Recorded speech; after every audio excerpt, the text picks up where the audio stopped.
Good morning. It is the 4th of June 2025, 155 days into the year. This is Morning Cafe. My name is Ann Odida. Yes, tulisema ikifika 200 days to the end of the year tutaanza Christmas countdown. It's about 10 days to that. It's 210 days to the end of 2025. So ngoja kidogo. 204 days to Christmas. 204. Kwa hivyo after 4 days we start the Christmas countdown. Yes. That was a promise.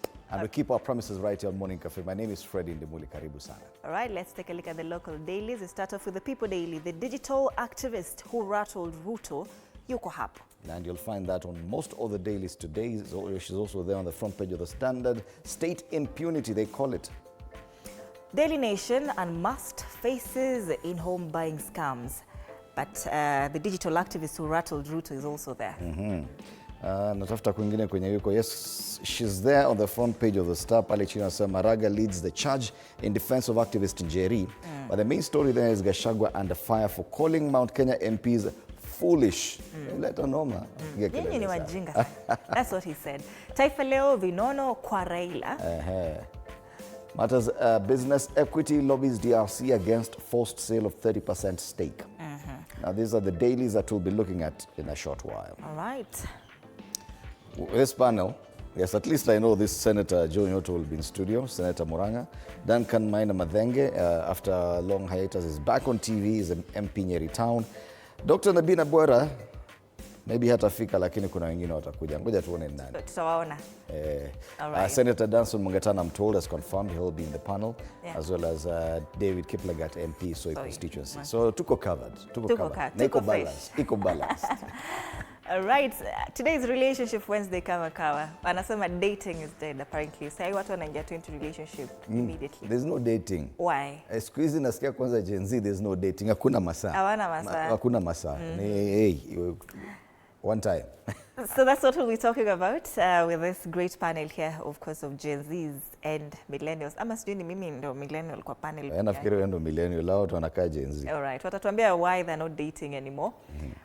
Lakini tukivuka border, we start off in Uganda, the New Vision 2026, clerics call for peace, of course, ahead of election next year. And they say over 6,500 foreign pilgrims grace Martyrs' Day celebrations. Yeah, it's a big day in Uganda yesterday. Big day. And you told me one of your parents is there. My mother is there, yes. She's a pilgrim.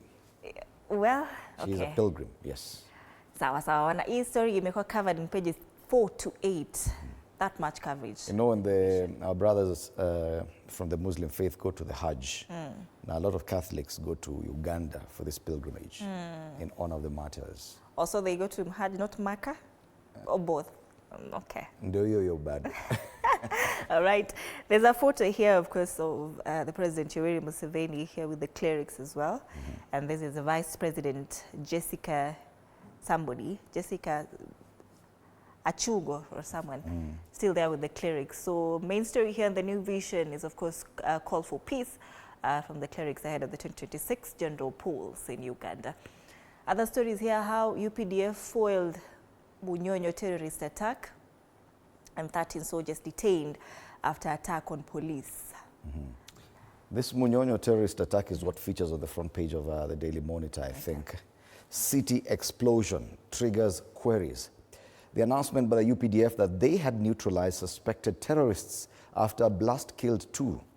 The emergence of a video footage that captured the incident and the loud silence of police over the matter, among others, have raised questions among the public. And however much this pilgrimage was a big story, I think this explosion should have been on the front page, at least given some prominence somewhere here. Because I've seen that video. Have you seen it? No. Somewhere on a bridge, then the watu wa bodaboda ni wengi. And one of them, a bodaboda rider with his pillion passenger, wanafika mahali kwa kona and then poof. Explosion. Yes, and the bodies are strewn all over. Oh, goodness. Yes, and such a graphic video, but it's there online. Yeah. I'm told Uganda has a lot of government officials, but we only know one. No, we only know 2. You know President, and then you know his son, Kairen Gaba, and that's enough.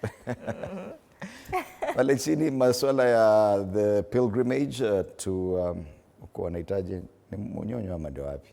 Don't mix religion and politics, Museveni tells church. That's during the celebrations to mark another anniversary of the Ugandan martyrs, and they say 6,500 foreign martyrs descend on Uganda for this. So these are the top stories, the explosion and what's happening there with the pilgrimage in Uganda. The soldiers are always fighting. Soldiers in Uganda and police are wapendani, wana shida fulani. Kenya kuna wakati walikuwa wamejaribu hivyo Turkana, wakaambiwa wewe mutahamia Uganda. Peleke tabia mbaya huko. All right, crossover to Tanzania. BRT concerns linger despite fresh efforts. They say transport experts have voiced cautious optimism following the government's renewed efforts to improve operations on Dar es Salaam's ailing bus rapid transit system by awarding long-term contracts to 2 firms, including an operator registered in Tanzania. Hapo unajua we tried this in Kenya. At ukipita Thika Road, you'll see some structures that look like we don't know what exactly it is. They had even painted that part of the road red. It was a spectacular failure. What happened? I don't know. Tunaanza vitu tumelizi. That has granted 12-year contracts to Moffat Company Limited and Emirates National Group to operate phases 1 and 2 of the BRT network in Dar es Salaam. And the LATRA's executive secretary is quoted here, anasema, we've had ongoing discussions with DART. If the new buses arrive in August as promised, we will be pleased. However, we hope this won't be yet another unfulfilled promise. Hata sisi tunahopa itakuwa kama ya Thika Road. We know the script. Why Africa needs trade, not aid.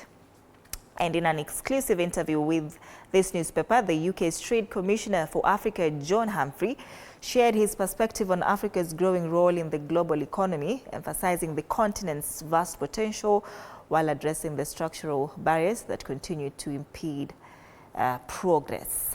Why Africa needs trade, not aid. Hatutaki usaidizi. Do you think really we can survive without aid? Oh yes, we can. We can? Yes, we can. Former President alisema we can. Yes, we just have to live within our means. Sisi we are very selfish. Sasa tunasema wengine ni wako chini yetu. O jirani amefanya, hapo ndio shida iko. Tunapigana vibaya. CCM puts Katiba process back in the spotlight. That is the ruling party. This is very interesting because now that is what Chadema has been fighting for.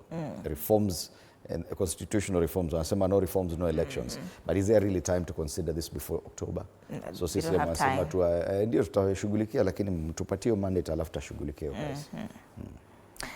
130 billion shilling strategy set to power clean cooking energy campaign in Tanzania. And on the top, strict debate rages after Gwajima Church struck off register. All branches across the country. Hamuna leseni. Hamna. Unajua wali strike, hata wanasema Tanzania tuamke. I saw that video. Wanataka kuamka juu wananyang'anywa. Wakalimwa. And they went on a small protest wakiomba nje across all those churches. Anataka usaidizi sasa. Anataka usaidizi. But he didn't say anything wrong. See, you saw that video? You can see how churches in Kenya and the pastors in Kenya, how vocal they are. Yeah. And they can say anything about anyone anytime, including giving prophecies that we're not so sure if they're paying for prophecies or what.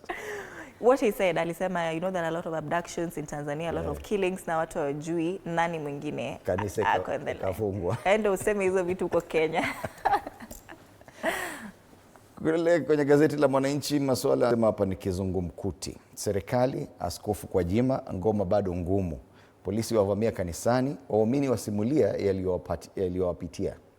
Gwajima hajulikani alipo, waumini waweka kambi nje, Bagonza atema nyongo na Kamanda Muliro atoa kauli. Yani all the angles of this story, I don't think you need to read it. It's about the church. Zile zimefungwa. Sasa huyu jamaa anaitwa Gwajima. Alizungumza vibaya, akafungua mdomo vibaya hivi kidogo. Na ni MP? Akazimwa. Sasa hiyo kanisa yake imezimwa. Sasa sadaka itatoka wapi? Watu wanataka kuja kutoa sadaka, hawana pa kwenda. Kwingineko, bei vifurushi bima vya afya vya zua bala, ni habari nyingine pale. Wazawa sasa kupewa mradi mwendo kasi. Pale kuna sababu nyingine hapa 255, idadi ya mabasi mapya. Atakuweka ile inaitwa speed governors. Pale juu, Majaliwa aonya vijana vya sheria vya chokochoko na cha umma yaja kwa sababu 3 kuikabili CCM. C4C iko Mwanza, masuala ya siasa. Yani wanashughulikia mambo mengine, siasa na elections ziko in 2-3 months pale kwa top strip. I love Tanzania. Hawana stress na maisha. Gazeti la Mwananchi. Tanzania is a very unique country, lakini tusiseme mengi watatufungia kuingia kule kwao. Tuangazie hali ya anga. And on this map, you can see a lot of cloud cover, especially around central part of Africa. Areas around DRC, touching on Gabon as you head towards the eastern part, the western part of the continent, Nigeria and Ivory Coast. This also extends a bit to the East African region. I can see the cloud cover has returned back at least over Lake Victoria. Yes. Na nimeona pia kuna headline hapa kuhusu mvua. Na iko hapa, acha niwasomee. Met Department says rains to pound coast, rift and western. The Kenya Meteorological Department has announced that rainfall is expected to persist across 5 regions. This statement was delivered yesterday, and it will affect Central Highlands, Lake Victoria Basin, Rift Valley Coast, and Western. So yes, Lake Victoria Basin, definitely you can see the cloud cover. Lakini wamesema tuangazie kama hapo Kisumu basi kunasemekana namna gani. 19 degrees in Kisumu, feels like 20, a cloudy day, highs of 26 degrees. And precipitation in Kisumu today, Wednesday, 0.8 millimeters. Probably the rain will come later in the week. Next week? No, actually Friday. Holiday. Friday kutakuwa na mvua. Holiday. It's a very short week, by the way. Kienda kule Nakuru. Nakuru, amesema Rift Valley, areas around Rift Valley will also be affected. Let's see how much will be affected in Rift Valley. It is a bit chilly this morning in Nakuru, 15 degrees Celsius, mostly cloudy. Yes, a promise of a bit of a precipitation, highs of 23 degrees, 1.3 millimeters. Kwa hivyo sio uongo, kutakuwa na mvua, and this will extend for the rest of the week, Thursday into Friday as well. Embu. Areas around Mount Kenya region. 17 degrees, a cloudy day as well in Embu, highs of 26 degrees, precipitation is 13 millimeters. Very heavy today. Heavy rainfall. At Miti. And it's very green. Moyale. It's the northern part of the country. Let's see if at all they're going to be affected. Yes, indeed. Mostly cloudy. It's a bit warm, 20 degrees Celsius. Feels a bit even warmer. Chances of rain appear possible. 26 degrees is the high. 27? 27. This is Moyale. Najua inaweza kuwa hata imecross into Ethiopia. 2.0 millimeters of rainfall. But it promises to continue raining into the weekend. Saturday, Sunday, kutakuwa na kamvua kule Moyale. Finally, Nairobi. Tumeangalia Malindi. Tumeangalia coast tunajua pia. Okay. Amesema hata areas around the coastline could receive some rainfall. Nimechanganya ni kama. Acha tu tunaweza angalia kesho wale. Yes. So tukisalia kule Nairobi, unajua ubaya hiki tu. Tuangalia hapa. Tap sana, I've even confused it, so it's doing something. Technology. So basi tuangalie Nairobi. All right. Nairobi is also still hanging, very much so. But I can see details here about okay. That's Nairobi, yes? We have Malindi here. Is this? No, this must be Nairobi. Okay. 16 degrees in Nairobi, a cloudy day. Lakini huku ni kama jua kutawaka. Highs of 24 degrees. Precipitation here is 5.3 millimeters, so it's likely to rain today. Kuanzia 4 p.m. through kule jioni. Okay. So let's take a look at the quotes of the day. We'll be back to take a look at the local dailies after that.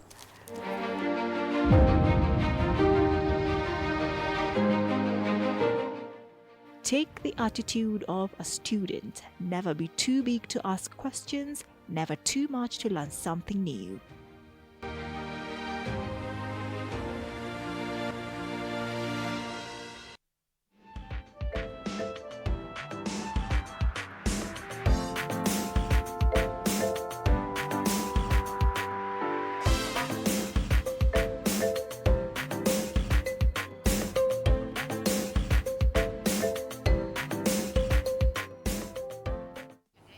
All right, let's take a look at the local dailies. We'll start off with the Daily Nation, a very busy newspaper kama kawaida.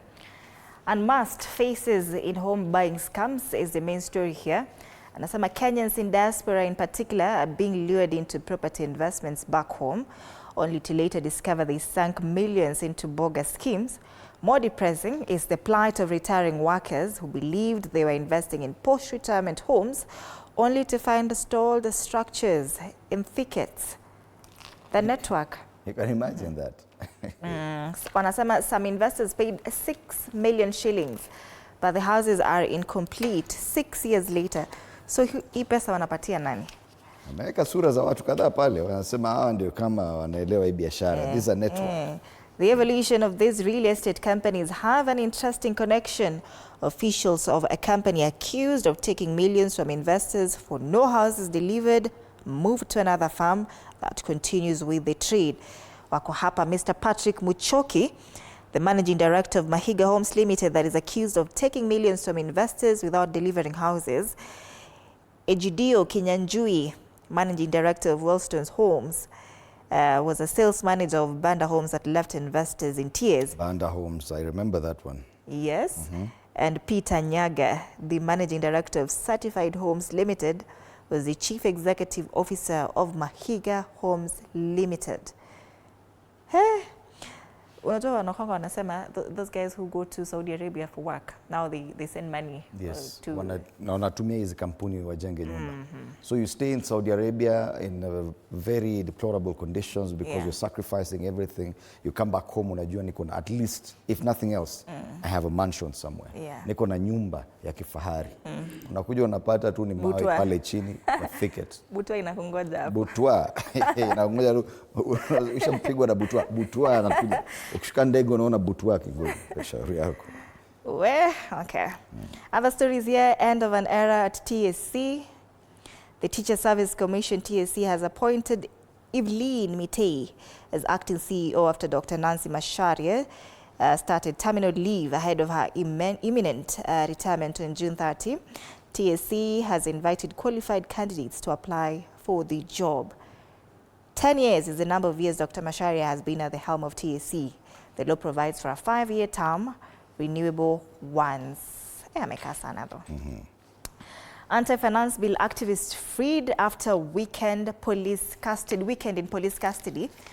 Online activist Rose Njeri was arrested for setting up a website to publish concerns about proposed taxes, was charged with 2 counts under the Computer Misuse and Cyber Crimes Act. She was freed on bail pending a ruling on the legality of the charges after her lawyers termed them an abuse of court. And of course, former Chief Justice David Maraga is her lead counsel. Matters devolution, MPs clash over extra 60 billion shillings for counties. Senators and members of the National Assembly are once again headed for mediation after disagreeing on an additional 60 billion shillings for counties. And on housing levy, why funds will build schools and markets. That's an interesting one. So pesa ilikuwa housing funds, affordable housing. Nenda kwa soko sasa. Sasa imeenda kujenga mashule na They're saying the government is proposing changes to the regulations to divert cash towards construction of schools, markets, police posts, and hospitals, even police posts. All right, this story is on page 8. If you want to take a deep look into it, hapa ndani. And on the top strip, Raila takes on Ruto over brutal state crackdown. The ODM leader has differed with the president on several issues, including compensation for victims of protests. That story is covered on pages 4 and 5. Uliona ile picha wakiwa huko Homa Bay, wanakani kama wamedifa anyway. Bromance in it. That's the Daily Nation. On the back page, Kenya Rugby Union no longer at ease. Incessant wrangles force chairman out, and talk of corruption in the board persist, and of course game ails. We are ready for Chan declare East African Sports Minister. That is Sports Minister from Kenya, Uganda and Tanzania have reaffirmed their commitment to ensure the region successfully delivers the delayed 2024 Chan tournament in August. But are we ready as Kenyan to host that? Tunangoja stadium, tulifungua moja Homa Bay juzi. Tunapigia jirani kelele. Ati Homa Bay. Ndio, Raila Odinga Stadium was officially open. I think it's one. Tunapigia jirani kelele na hao wako ready. They are way ahead. Okay. From Daily Nation to Taifa Leo wanasema vinono kwa Raila. Eneo lililotengwa kimaendeleo kwa msingi ya kisiasa lavuna matunda ya handshake kati ya Odinga na Ruto. So unasikia kule ati they have differed. Hapa ni unono. Ushirikiano kati ya Rais William Ruto na kinara wa ODM Raila Odinga umefungulia eneo la Nyanza mifereji ya ustawi. Huku serikali ikiendelea na miradi ya maendeleo ambayo thamani yake ni bilioni 69. Nakumbuka kule Homa Bay jamaa anaitwa ule waziri wa fedha. Aliwaambia mimi naleta bilioni 10 huku. Na ameleta.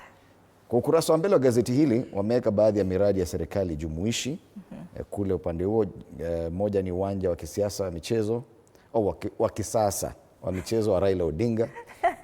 Na sijui kama hiyo ndio itakuwa moja ya kuhost CHAN. Ujenzi wa barabara kuu mjini Homa Bay ambayo sijui itafanya nini.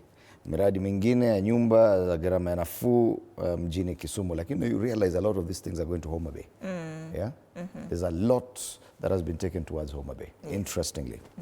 Vidokezo zaidi, wanasiasa wajikakamua kunasa Gen Z, wanasema vigogo wamezea maelfu ya kura za vijana wa Gen Z kuelekea uchaguzi mkuu. Habari kamili kwenye ukurasa wa 3. Wanafunzi kupewa vitambulisho. Sasa serikali imeanza rasmi kutoa vitambulisho vya kitaifa kwa wanafunzi wa shule za upili. Interesting. Sasa pale unaambia uko na ID, niko na ID. Kumbe ni ya shule. Chunga. Huduma namba. Masharti ya Urusi kwa Ukraine, hizo vita zinaendelea tu kule. Pale juu masuala ya uchumi wa Kenya wageukia matumbo. Wakenya wengi nchini wamegeukia kula matumbo kama kitoweo kutokana na kupanda kwa gharama ya maisha. Walichukulia kama mlo wa maskini awali. Ala. Sawa, watu wanaswaga matumbo proper. No, matumbo is actually sweet. So ache kuongelelea hivyo matumbo. Matumbo is sweet. Naona venye unaangalia kama unasema kweli it's poor people meal. Mimi sijasema hiyo. Anasema walichukulia kama mlo wa maskini awali. Bango sasa laibua hofu kuhusu utalii. Bango lililowekwa Mokowe Lamu kusaka mshukiwa sugu wa ugaidi. Sasa hiyo inaleta, unajua yaka ile nini ya wanted. Inastua tourists. Unasema. Gazeti la Taifa Leo. Business Daily. Haya. Anasema Equity lobbies Democratic Republic of Congo against forced sale of 30% stake. Equity Group has sought exemption from a rule in the DRC that demands the lender sells a 30% stake in the subsidiary to nationals of the Central African Union nation. The lender sent a memo to the DRC government on May 27th through the bankers lobby, the Association Congolese des Banquiers, ACB, requesting an exemption to the rule that looks set to slow down Equity's ambition to reduce reliance on the Kenyan operations. And the DRC Central Bank requires banks operating in the country to have at least 4 unrelated shareholders, including current owners, to hold a minimum stake of 15% each by the end of 2026 to spread risks. But this is actually something common even in Kenya. Any foreigner opening a company in Kenya, they always demand that at least some of the ownership is ceded to a certain extent. I think 30% as well to Kenyan nationals. So I don't see why this is so different with DRC, but I think for them it's something new. How French threats forced Kenya to pay 6.2 billion shillings for failed road. Kenya was forced to pay 6.2 billion shillings without MP's approval to a consortium of French contractors whose mega highway expansion project deal was cancelled, and the payment was made to avert legal suits after the consortium protested, handing the deal to Chinese contractors. In ile Rironi Mausabot, it had already been handed over to a French team. Yes. Sasa vile ilitolewa akasema lazima mtulipe. So wamepata 6.2 billion shillings for doing nothing. Na tuko na deni. You know that was what I wanted to say. Tunaona kama 6.2 is small money. Small money. On the ticker, traders decry missing car models in new tax list. More than 14 motor vehicle models are missing from the new price list that KRA will use to calculate taxes on used imports from July 1st amid industry uproar over steep and unpredictable duty. Tulisema small cars, jana, like of course Mazda, Suzuki, all of them were there, and this story is on page 4. Kama VW Tiguan itaanza kukua cheaper. Ziko hapa. Anasema several popular models are missing from the proposed list, including Subaru Impreza, that is Subaru. Nilisikia inaitwa Subaru. Subaru. Subaru. Toyota Harrier iko hapo, Mazda Tenza, Jeep, amongst many others. Former Scan Group CEO Bharat Blow in a 4.5 billion shilling spacesuit, and experts seek 70% state bonds assets cap for pension funds. That's the Business Daily. People Daily, the digital activist who rattled Ruto, and this story has been captured on so many other dailies. We don't need to take too much time on it. They call it state prosecution. And this is one of the cases where I think this will attract a lot of media attention, even when the case is still in court. She's out on bail, but I think she's expected back in court on 20th of this month for a ruling on the matter. Yeah. But hata ikiendelea, media will talk about it. Tutaweka kwa front page. Wasemanga, you cannot talk about matters in court. Unfortunately, tutazungumzia. Inside the life of Hare Krishna urban monks. That story is on page 3, and you'll be surprised how many Kenyans are also in that Hare Krishna. Hare Krishna. Gullible Eldoret residents caught in another job scam. Hawa ni kama they never learn. Ile Finland iliwachapa, wakachapwa na ingine tena ya sijui wapi. Sasa tena kuna ingine. Wanataka tu kwenda majuu. Na NSSF bosses on the spot over suspicious deals. Did you see that? I saw they bought a reception desk at 2 million. 2 million. I would not be shocked. Desk. NSSF, I would not be shocked. Okay. That's the People Daily. The Star, Gachagua under fire for calling Mount Kenya MPs foolish. Aliwaita wajinga nini. Backlash was swift and direct. Hakusita. Anasema fury after Rigathi calls Mount Kenya MPs foolish. They are paying our youth to cause chaos, while youths from other regions, including the president's backyard, are being offered government jobs. These are words by former Deputy President Rigathi Gachagua. Akisema, why can't our leaders see what is happening?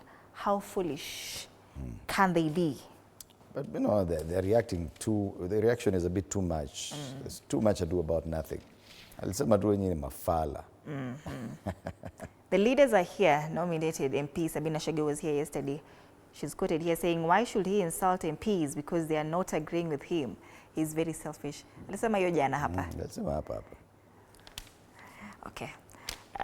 Wale watu wa Star walikuwa na watch. That's what I wanted to say. Patrick Makau anasema, for Gachagua to visit my constituency and criticize me in the manner was regrettable. If an impeachment motion against Gachagua were to come back to Parliament, I'd consider supporting it. Sasa wanasema nini? Jamaa shakuwa impeached. Wanasema kuja tena. MPs sometimes wanakuja. James Gakuya, Embakasi North MP, anasema the 2027 Gachagua euphoria will eat many sitting MPs in the Mount Kenya region. Take it to the bank. He was also here yesterday. Ni kama jamaa wa Star alikuwa na watch hapa tu. Good job. Hi, Maraga leads the charge in defense of activist Njeri. Njeri's it must be a very good feeling here to be defended by a former Chief Justice. Of course, unata na smile. I would sit pretty. Wewe utabaki uko peke yako. Anasema Rose Njeri at Milimani Law Courts, where she was presented for plea taking over cybercrime charges. And you know she had a lot of backing yesterday. Wiper leader and senior counsel Kalonzo Musyoka was there. Makueni Senator Dan Manzo, Eugene Wamalwa, and Ndegwa Njiru were representing her yesterday. And of course, former LSK President Eric Theuri was also there. Lobbies probe abuse of Mwangi at Haire by Tanzania. The East African Legislative Assembly should investigate claims of abuse by Boniface Mwangi and Agatha Atuhaire at the hands of Tanzanian police, a coalition of human rights organizations has said. Cloudy with showers in 5 regions. We'd already touched on that. That is according to the Meteorological Department. That is Central Highlands, Lake Victoria Basin, Rift Valley, Coast, and the Western region. The top strip, Hope as House team approves IEBC nominees, and auditor's budget bid rejected by Treasury. That's the Star, fresh, independent, and different. Kiona shilingi 60 unanunua ile gazeti. State impunity, same story about the activist Rose Njeri, a software developer and civic activist, thought she was using her skills to educate Kenyans on the finance bill and have them register their dissent. In return, a law that targets hackers is being used to prosecute her.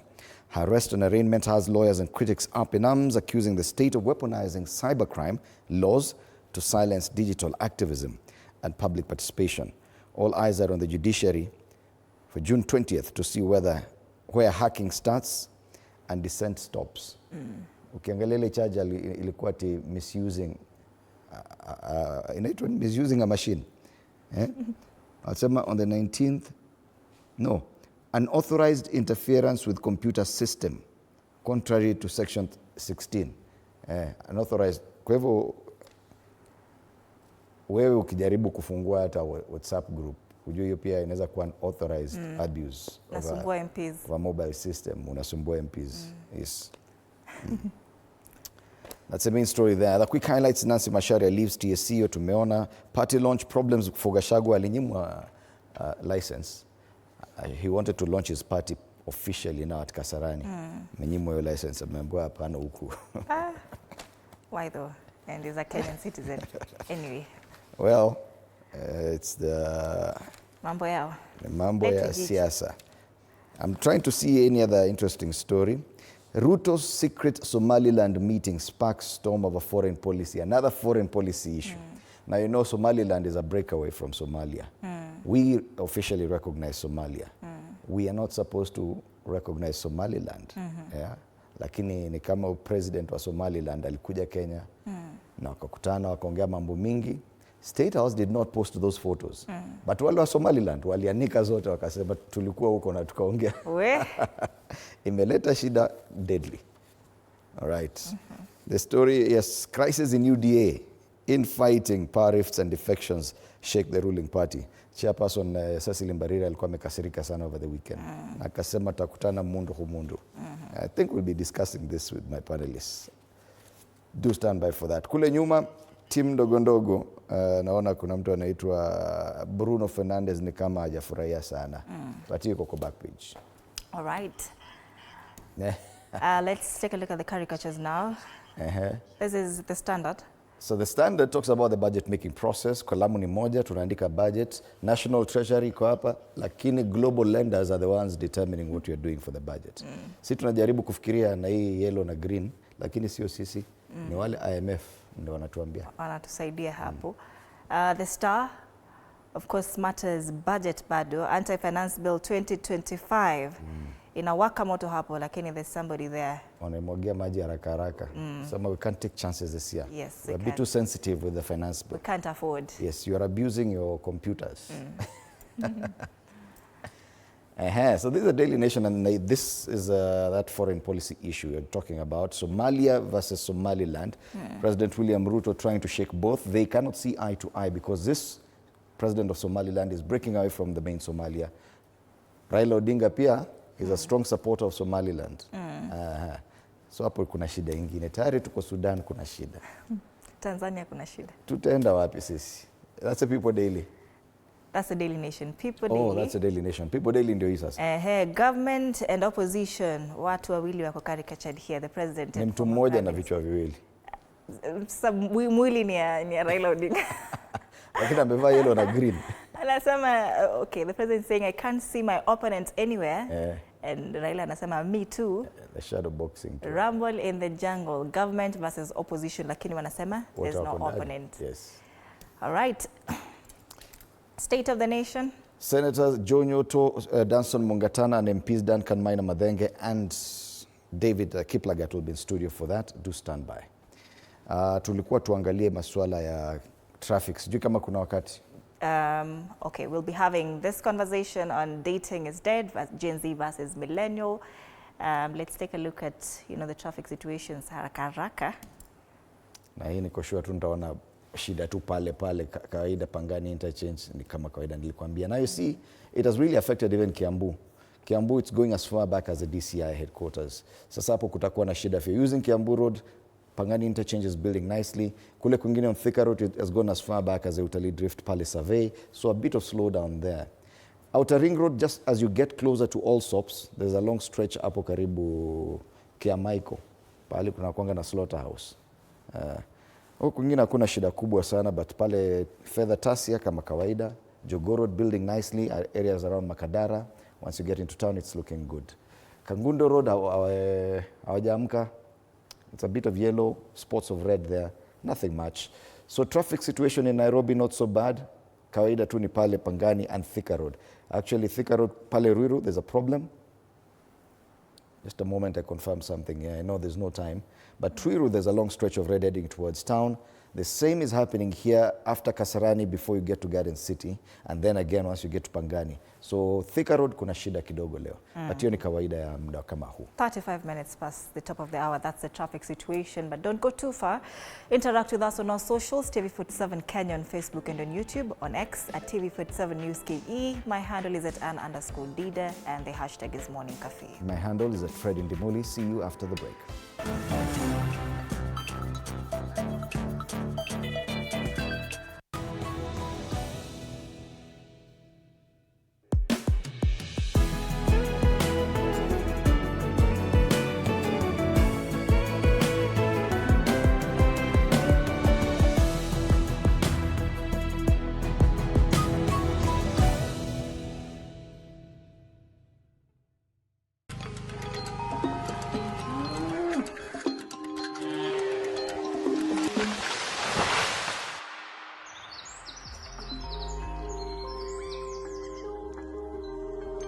Our world is changing every day, and so should we, for the better. Each week, we tackle the big why, the question that should be on everyone's mind. Why isn't this fixed yet? Deforestation, global warming, and the adverse effects of climate change. The future isn't just something that we inherit, it's something that we create. Join us on The Green Fix as we tell the stories of those who refuse to give up.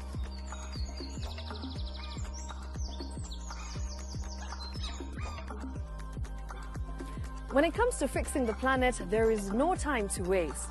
Join me, Shiksha Arora, on Thursdays at 9 p.m. on The Green Fix as we look into the big why, you and I.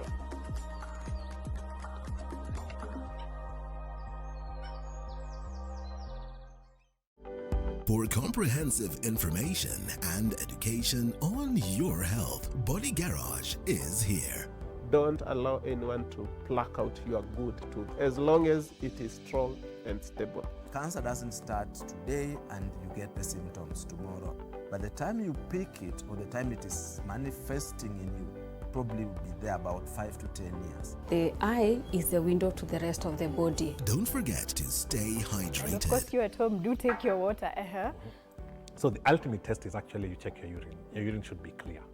Clear like the water? Yes. Should be able to see the other side of the urine. If your urine is colored or has changed color, you cannot see the other side, then you have not taken enough water. Don't forget regular health checkups. Early detection saves lives. I want the message be, we can prevent cervical cancer. We prevent cervical cancer in several ways. You have young girls and even somebody who's above that age, you can pay at least every 3 years. Somebody should have a pap smear done. If you are 40, 45, 50 going upwards, once a year, please go see a doctor. Yeah, it's just for normal routine maintenance.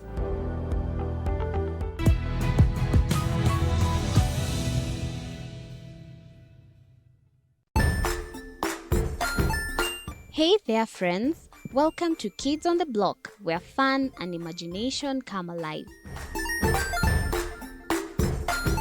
We dive into magical world filled with exciting adventures and awesome friends. What position were you in? I was number 2. What position were you? Number 1.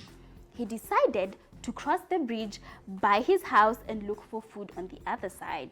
We're going to do half cup of chocolate chips, and the other one, we're going to do half cup of the blueberries. So, grab your imagination hats and get ready to explore with us. Join us every Saturday at 9 a.m. for new friends, amazing stories, and tons of laughter. Jiunge nasi tunapoangazia safari za viongozi bora.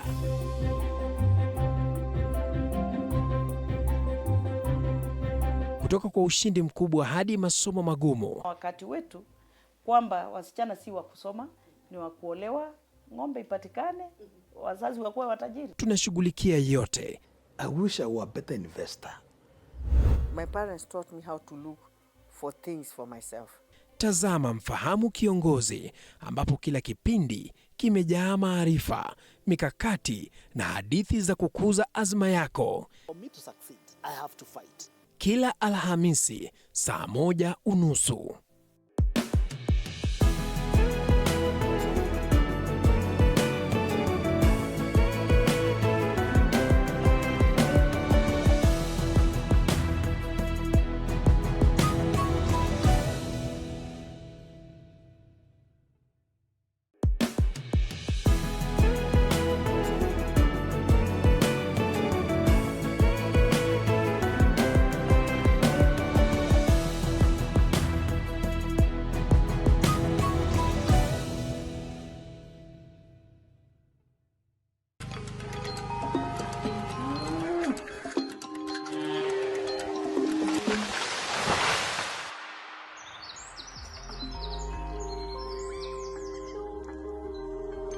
Our world is changing every day, and so should we, for the better. Each week, we tackle the big why, the question that should be on everyone's minds. Why isn't this fixed yet?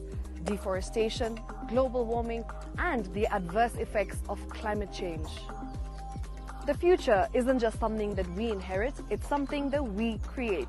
Join us on The Green Fix as we tell the stories of those who refuse to give up.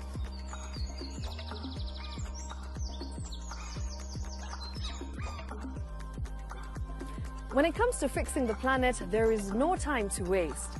Join me, Shiksha Aurora, on Thursdays at 9 p.m. on The Green Fix as we look into the big why, you and I.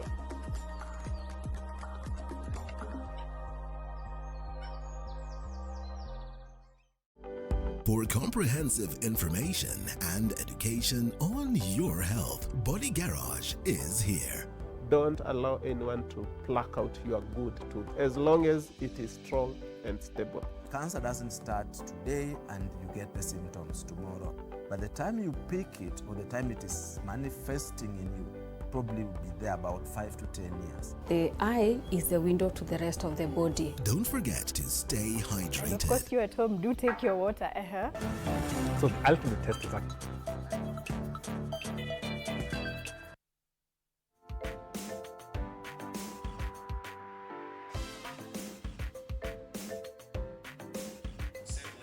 All right, welcome back. You're still watching Morning Cafe. My name is Fred Indemuli. Good morning once again. Time for us to take a look at the big headlines this morning.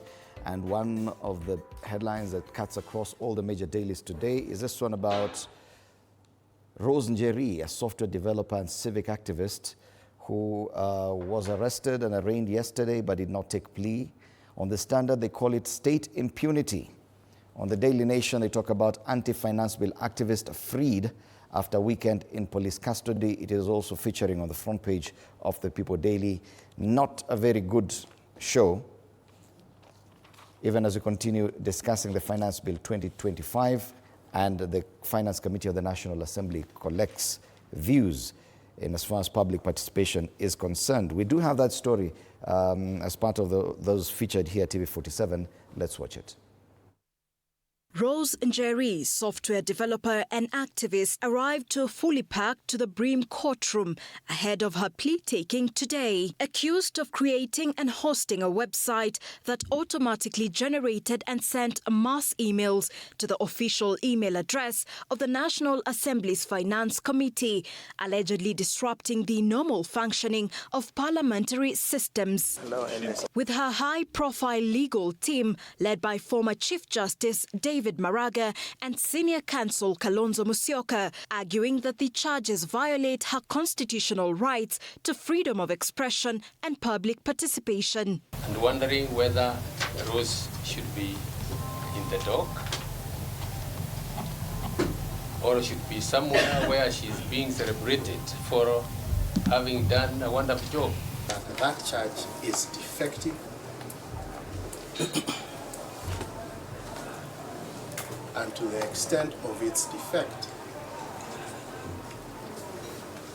our client should not be made or required to take plea.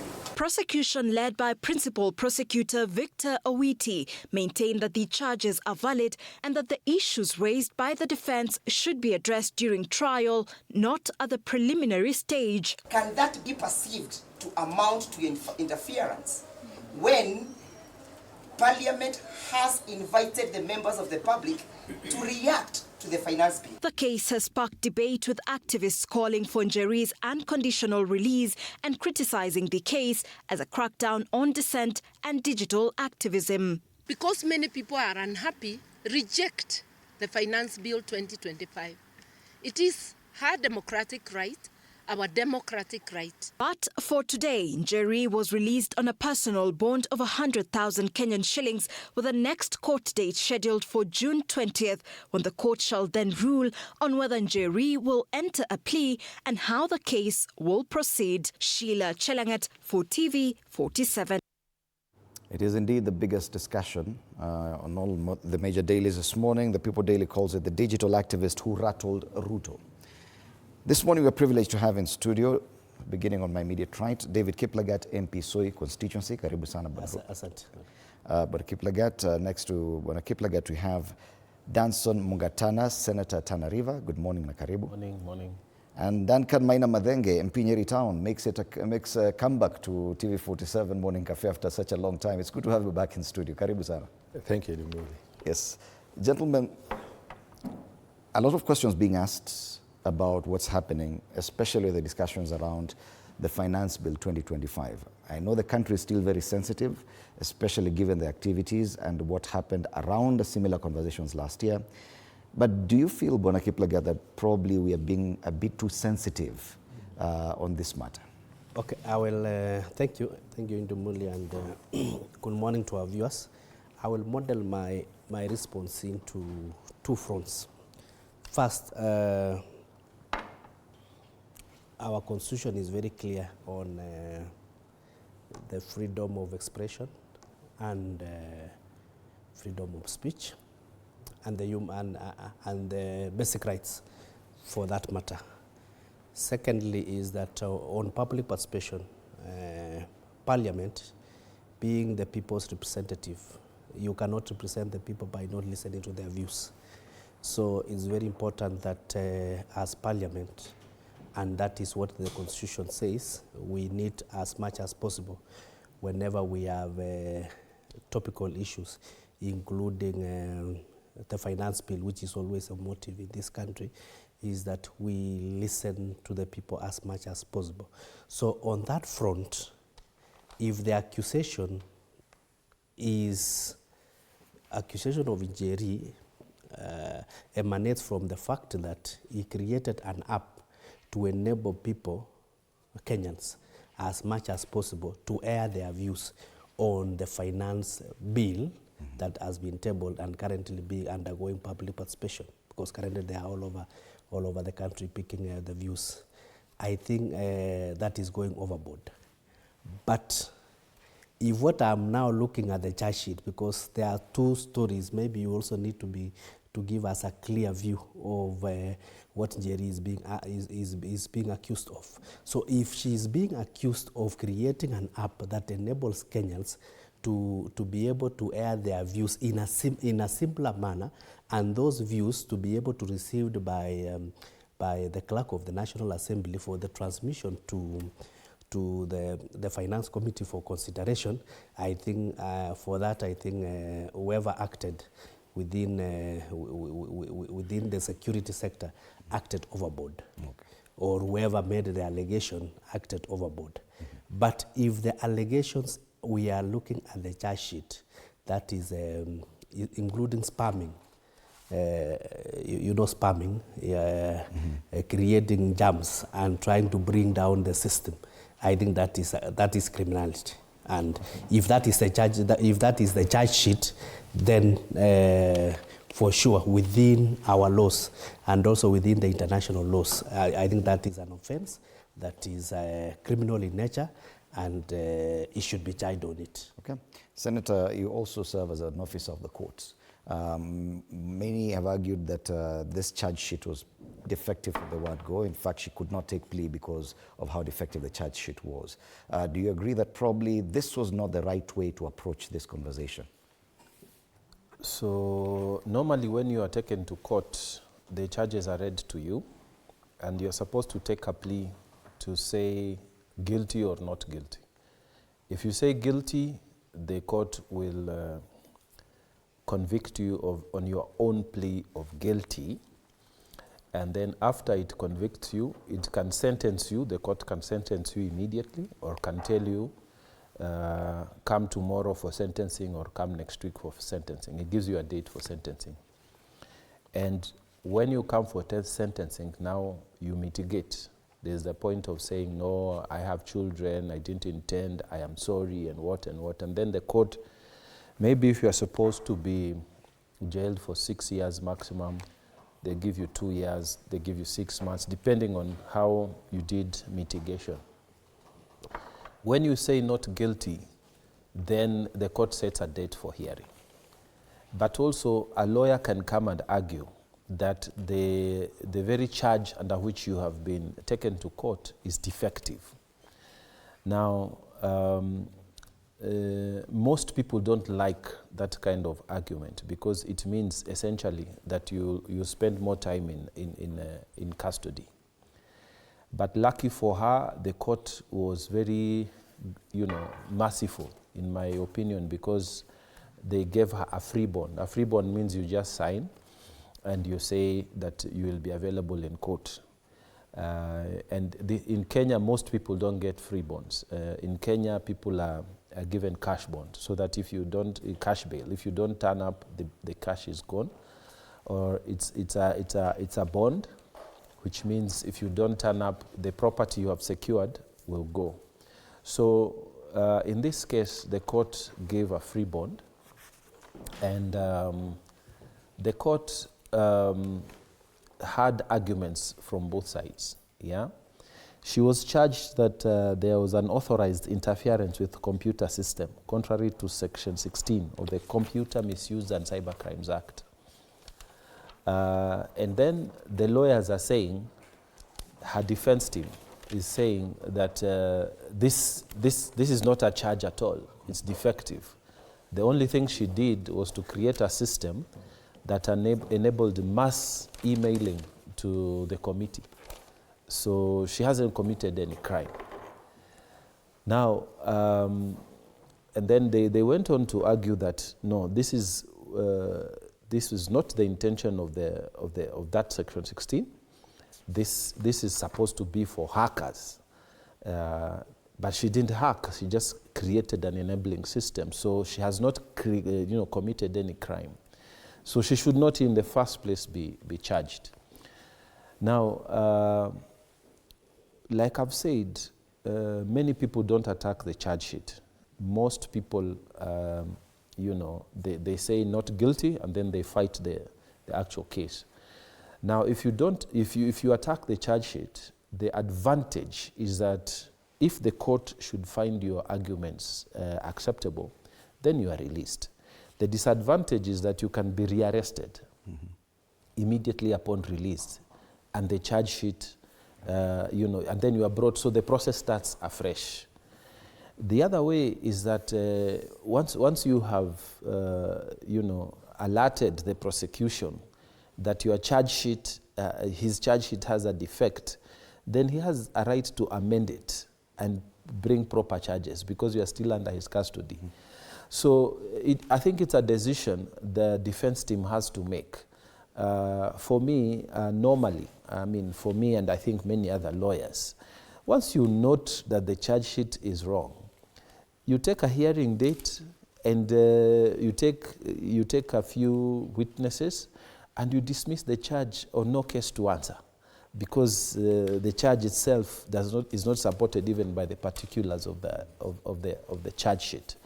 But in this case, it is sort of political, so they want to attack it and take that risk that even if they release her, assuming they convince the court that the charge sheet is defective, the likelihood of the police arresting her is not good because of the public uproar. So maybe they have taken the first line of defense instead of the normal, where you watch and see there's a defect and you raise it at the right time and she's guaranteed of Do you think, away from the court process, that probably this was an overreach from the state agencies on this particular case? In my opinion, court processes are just that. They are court processes, you know.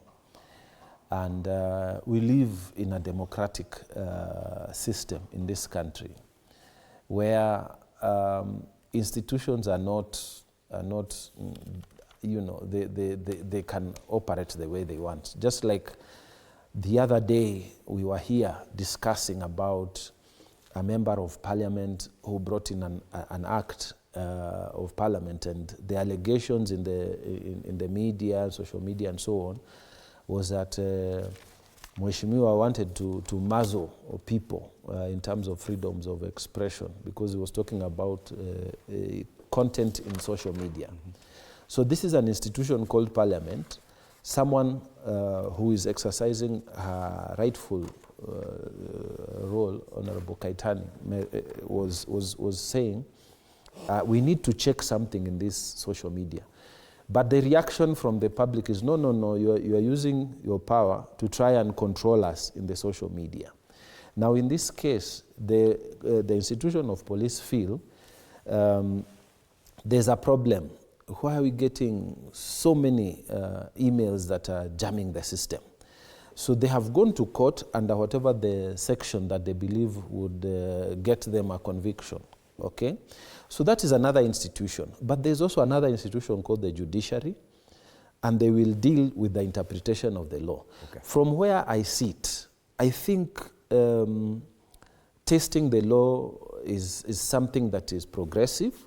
I also think that in this new, what we call the new dispensation, this kind of crimes never existed in our times when we were very active practitioners of the law. 20 years ago and so on, when we were going to court every day. These cyber crimes were not there at that time. So we are getting into new frontiers. The question then that the court will have to address itself to is, if we have a system that, say, comes to completely paralyze a committee's work in this particular case, or any government department's operations, is it a crime under Section 16 of the Cyber Crimes Act, or is it not? So let's just say when law is tested, then law is developed, so that people then will know what are the limitations. So this is an opportunity for that. Yeah, so I don't see any real big deal. But can I say something? Very briefly. Just one brief quickly. You know, sometimes people make politics out of anything, especially when their political agenda is not clear. So they try to interpret anything and everything to make it sound so political, as in to create, because the picture here is that, oh, government wants to oppress people. That's the picture. They're trying to monstralize, to make the government look like a monstrosity. But in this case, it is not true. It's a simple idea that the prosecution feels there is a crime that has been committed and it should be defended by the defense team, and they make a decision. Let's take a look at it from the point of the National Assembly. After the events of last year, of course, there were very many concerns. And part of the criticism against the Finance Committee or the issue of public participation was that probably a lot of the younger generation are not able to interact with the National Assembly in that way, presenting physical memoranda to the House, writing emails or appearing physically, and hence the need to use technology to help in public participation. This could be seen as one of those attempts. Are we saying that the National Assembly, 1 year later, had not gotten to a point where they could accept or they could understand the intersection between law, technology, and democracy? Thank you, Dimoli. I want to ask, to flip your question. Today, I'm looking at the panel of lawyers who were in court yesterday defending Njeri. And I would ask this panel of lawyers, what is their profile? The digital space is a new era for everybody. Are we pushing the limits? Today, the courts have gone digital. Suppose on a case of public interest, I was able to generate traffic in court during the prosecution of a case with online presentations that is of immense public interest, and I generated traffic into that system that would inhibit then the execution of justice by the courts. Would that still be within my constitutional rights to express myself and to communicate to the institution that is the court process? Bulk SMSs, because literally that is the nearest thing that ordinary people would relate to. Suppose I could generate bulk SMSs to your phone or to another system. Would that still be within my constitutional rights to express myself and to communicate? But would it be a crime? And that is what we are asking. Okay? That is what we are asking. So at the point where you agree it would cause an inconvenience, then what is the limits of this inconvenience? And that's why I have said that the digital space is a completely new ball game for everybody. At what point then does the right for me to express myself and to facilitate others end, so that it does not incapacitate institutions in this country from functioning? That is the big question. And therefore, the conversation around regulation of the digital space, the time is right, the time is ripe. Parliament has its email and website for every Kenyan who would want to contribute to access and send. So if we allow everybody else to create a parallel pathway other than the officially known channels, what do we describe that as? Last year, a lot of these conversations ended up on the X platform, where there were X spaces. Even the president himself got to get involved in that. And a dedicated time was selected and communicated for us to engage, right? When we create constitutional institutions, the parameters under which they operate, should they be dictated from outside or from within the institution? That is the conversation we must have. The digital space has been used to cause people to kill themselves. Is that still within the right of expression and communication? The digital space has been used to recruit people into into extremism.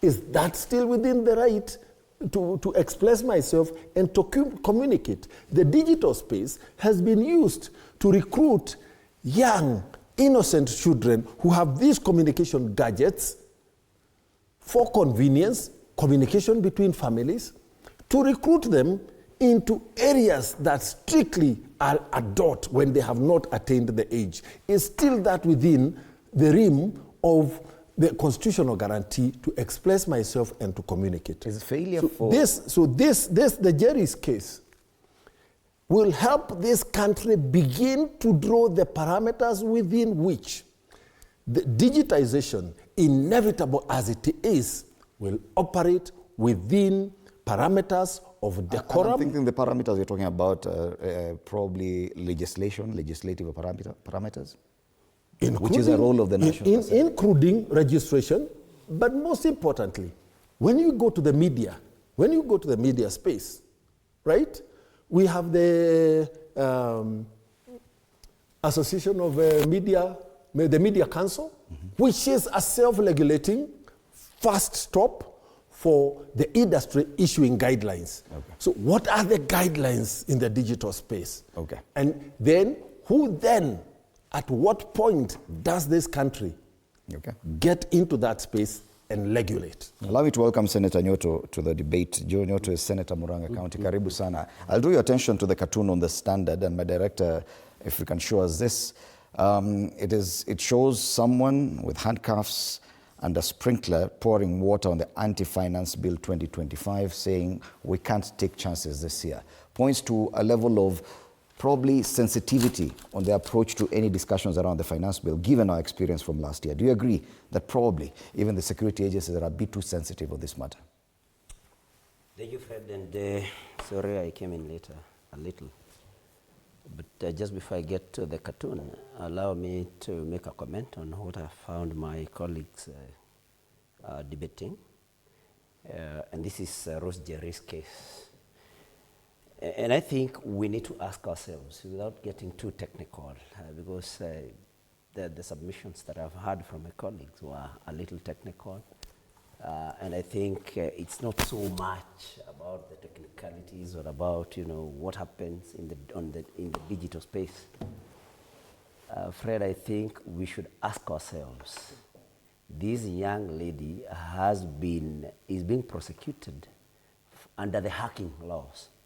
We must ask ourselves, exactly why did we come up with these anti-hacking laws? It is to prevent crime, definitely, without getting too technical. So that we do not want you, for example, to hack a system where you access my data illegally or without my consent. That you do not hack and maybe cost me some emotional stress through, insults and that kind of thing, or even exposing things that I may want to remain secret. I mean, it was to protect Kenyans against crime, perpetrated in the digital space. So then, having said that, we need to ask ourselves, was Njeri did she establish this particular platform to commit any crime? Was she going to use this particular, because I've listened to my friend and lookalike, Honorable DMM, say things that, somebody can use the digital space to even recruit people to illegal groups. I can use this digital space to even recruit young people into, I think he was referring to pornography. So we need to ask ourselves, Fred, what was the intention of the platform that Njeri created?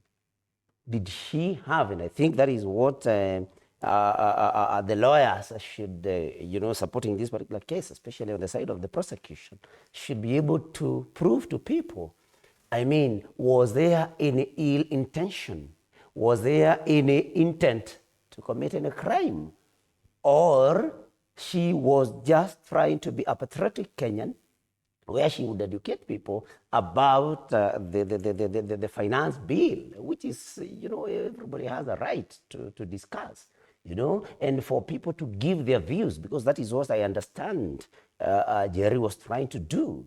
So in these anti-hacking laws, the bottom line is it is to prevent cybercrime, So I want to submit, Fred, that this government has a very big problem with young people. Because, and that is what informs this. I mean, and I want to say that when I look at it, this is they're just trying to set the ground to see whether they can be able even to switch the internet off, as we approach the next elections. And so we do not personally, I'm not taking this case as just a matter of, hacking and trying to protect the digital space from from abuse. It is something that is very calculated, Fred, and I want to tell you, so that you hide behind cybercrime and see whether you can be able to switch off the internet as we approach the next elections. And that, I believe, is what this government is trying to do. The other thing I want to tell you is just need to see how insecure this government is with young people. This is a government that is even intimidated by school girls. Nobody doesn't remember the case of Butere girls that happened just recently. Just school girls. But because they are pointing out at evils, at ills that this government is committing, then very drastic action is taken against otherwise very innocent people. So I submit that this particular case of Rose Njeri is not about any crime that was to be, that was intended. It is about the fear this government has with young people. It's about the plans to reignite the next elections, especially through, switching off the internet, hiding behind this. And we must call out this government. We do not want to discuss the particulars of this particular case because we do not want to discuss to be sub judice. But I tell you, there is no case, if you are going to ask me. It's just a young person who is trying to use her skills and trying to practice a democratic right, which has been criminalized by this government. And this is from the perspective of the National Assembly, because after the events of last year, there should have been recommendations on how to move forward, probably how to include technology, because even members were at a loss on how to handle the X spaces back then. It would appear there is failure and a gap that no one handled that, and a year later, we're still grappling with how to interact with technology on discussions such as this one. So maybe before I come to that, just to make a revelation that I am a software engineer by profession, with having done software development before I went to politics for 20 years. Maybe I can assist the panel and whoever is handling the case on the technicality, professional technicalities that those are handling the case need to ask themselves. Because once you have a public email, especially for the National Assembly, for the public to be able to send their views, you presume that with around 20 million or so adults, when you are developing such a system, you presume that at any given time, maybe, God forbid, all those people will wake up one night and send emails on the same hour. You see how the system will behave. They'll see those ones as spam, which in itself now it's a crime. I'm coming to if there is one host or one computer with a unique, because every computer has a unique MAC address, with a unique MAC address is auto-generating and sending emails from one source. That one now is called what we call spamming, which can now be taken as a litigation. But if, in my own view, as a Kenyan, with following, I can create an app. Maybe the way I'm seeing that maybe so many Kenyans don't know these emails, what I'm feeling, I can create an app that I can advertise within maybe my X space, my Facebook, so that the people who are following me or whoever gets into that link can be able to log in and be able now to look at the finance bill, be able to send their recommendation, and at the back of it, there will be one email, maybe Njeri that will be sending that messages. Although it is coming from different MAC addresses, different hosts, you get like 1 million people sending from different hosts, but using the email of Njeri because he's the creator of the app. Then if that is the case, then there is no crime about it. So I think it is important that whoever is prosecuting the case if it is parliament, they need now to look at the logs so that to get, if this spamming email that came, did it come from one host computer or it was an enabling environment? I'm finishing. This is 2025. So, is email and physical memoranda the best way that Parliament can collect public views on a matter of this What I'm saying importance? is we need to distinguish, because we are Parliament and we want as many Kenyans as possible to be able to send to send their views. So without overreach, even Njeri created an app to assist his followers to be able to send their views, he did no crime. And yes, if may I finish? Answer my question. No, Because that was the original question. If he created an app that automatically in his own machine generate so many email and be able to send, then that is a crime. That is okay. Yeah. My so question is, what I want us to from before I go there preparedness. In the Mule, because you are privy to the case, you need to tell us. Are they accusing her of auto-creating emails and spamming the... And I'm a bit reluctant to even dwell too much on the case. Or the process of just creating an app to assist the people to send their views. My concern, Bwana Kiplagat, is not even about the case. Yes.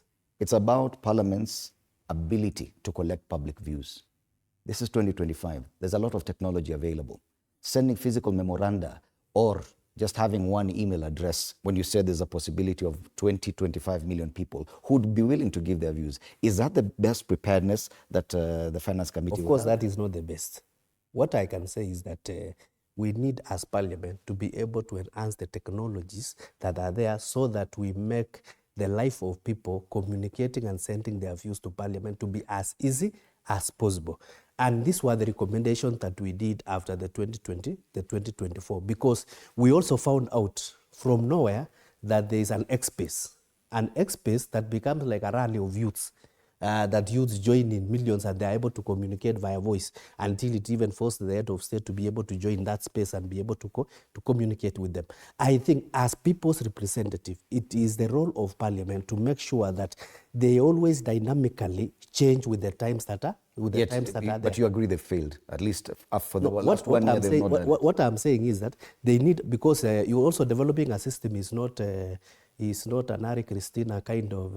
it's 1 year later, Bwana Kiplagat. So, because it is only 1 year, maybe what we can tell them, at least if they fail in 2025, 2026 to have a system that collects views that is dynamic to the way the systems are, next year when it comes to 2026, we should have 2 years later, we should have a robust system that can be able to collect them. Gentlemen, I want us to finish this conversation, but my question is not on the case in court. That the court will determine the preparedness by the Finance Committee to collect public views, because the criticism last year was about even the manner in which public participation was conducted by the same committee. That was the genesis of the problem. Yes? 1 year later, the National Assembly and its committees appear not to have learned or to have even gotten to a point where they have proper recommendations on how to go forward and probably include technology in this process. Do you agree that on that aspect, the National Assembly and the Finance Committee have failed Kenyans? No, according to me, there is need obviously to move with technology. That is a given. There's no question about that. But again, Parliament and all government institutions, they move with the financial year. Okay, so if you haven't procured whatever it is that you need now, it will take you at least 2 years for you to get it done, because procurement process, if it has skipped you now, you'll have to wait for the next financial year for it to come through. So I think there's a point there you're making that we need to move. I think the Finance Committee and the whole House in general needs to invest more in terms of technology so that we can collect views more effectively.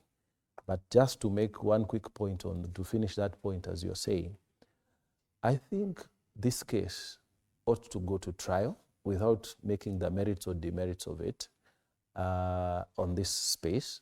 It ought to go to trial. I hope the prosecution will not withdraw the charges. Even if they redraft the charges, we need to start having litigation around the cyberspace, because there's a genuine complaint. If there's 1 million emails that have come, and you're suspecting there's a problem. Mheshimiwa has explained that it could be spam, it could not be spam, it's possible, all possibilities are there. In law, we have two things that you need to prove. There's the actus reus, which is the act itself, okay? So the act itself is there, that there's a problem here. We have 1 million emails, and they are probably generated spam or not non-spam, and we don't know. Then there is the mens rea. The mens rea is the intention. Was there intention to commit crime according to section 16 or any other section? Okay. So those two elements, they need to be tested, because I think there's never been litigation, serious litigation around cybercrime. And when we finish this case, it will be good for us as Kenyans to sit down and look, okay, what other amendments can we bring to cyberbullying? If it is found by the court that the intention was not to bring down the committee's work or to do whatever, then what can we do about the law? Because the law needs to move with time. I think that's what I need to say. Because of time, I really want us to get over this, because there's also a lot of other things we want to discuss. When Maina Madenge, the issue of Parliament's lack of preparedness for something that was so life-changing for you, even as an individual member. 1 year later, nothing really has happened. You see, Edimuli, is it that Parliament, in its manner of handling public participation, that it is inappropriate? Parliament holds physical sittings in a select number of counties. Out of 47, maybe 11, up to 16, sometimes up to 20. Statistically, in terms of sample representation, that is adequate by any standard. Physical meetings where you are allowed to come, make your oral presentations, and in memoranda. There is the second window where you send in your memorandum online. So we would also like to hear from the other side that then if this is not adequate, then this is our proposal as to how the question of adequacy should be met. Wasn't that expressed last year? It was expressed in what form? In the form of riots and protests? The fact that this conversation was moved online, and even the president found it necessary to go there and explain. And therefore, that would be my question. Is the issue today the fact that then the Finance Committee has not held a discussion on X? Is that really the issue today? And all of us as Kenyans must accept that we have a role to play individually and collectively towards the improvement of our country. Collectively, it is desirable, it is the right thing to do. I do not think anybody wants to come and inherit leadership in a country that has failed. Everybody ideally would like to find a progressing country, and they pick and build on that. The second area, budget and finance bill. There was a court ruling last year that these two legislations should work hand in hand because they are conjoined.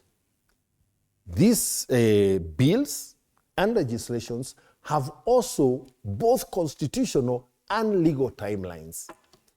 And therefore, there is a need for us to be able then to agree on how, within these legal and constitutional parameters, we conduct these conversations. My lookalike has this knack of sensationalizing things and extending incidences with a very fertile imagination. That, you know, the issue with Njeri is an issue with the young people, the government having an issue with the young people in this country. That is a fallacy.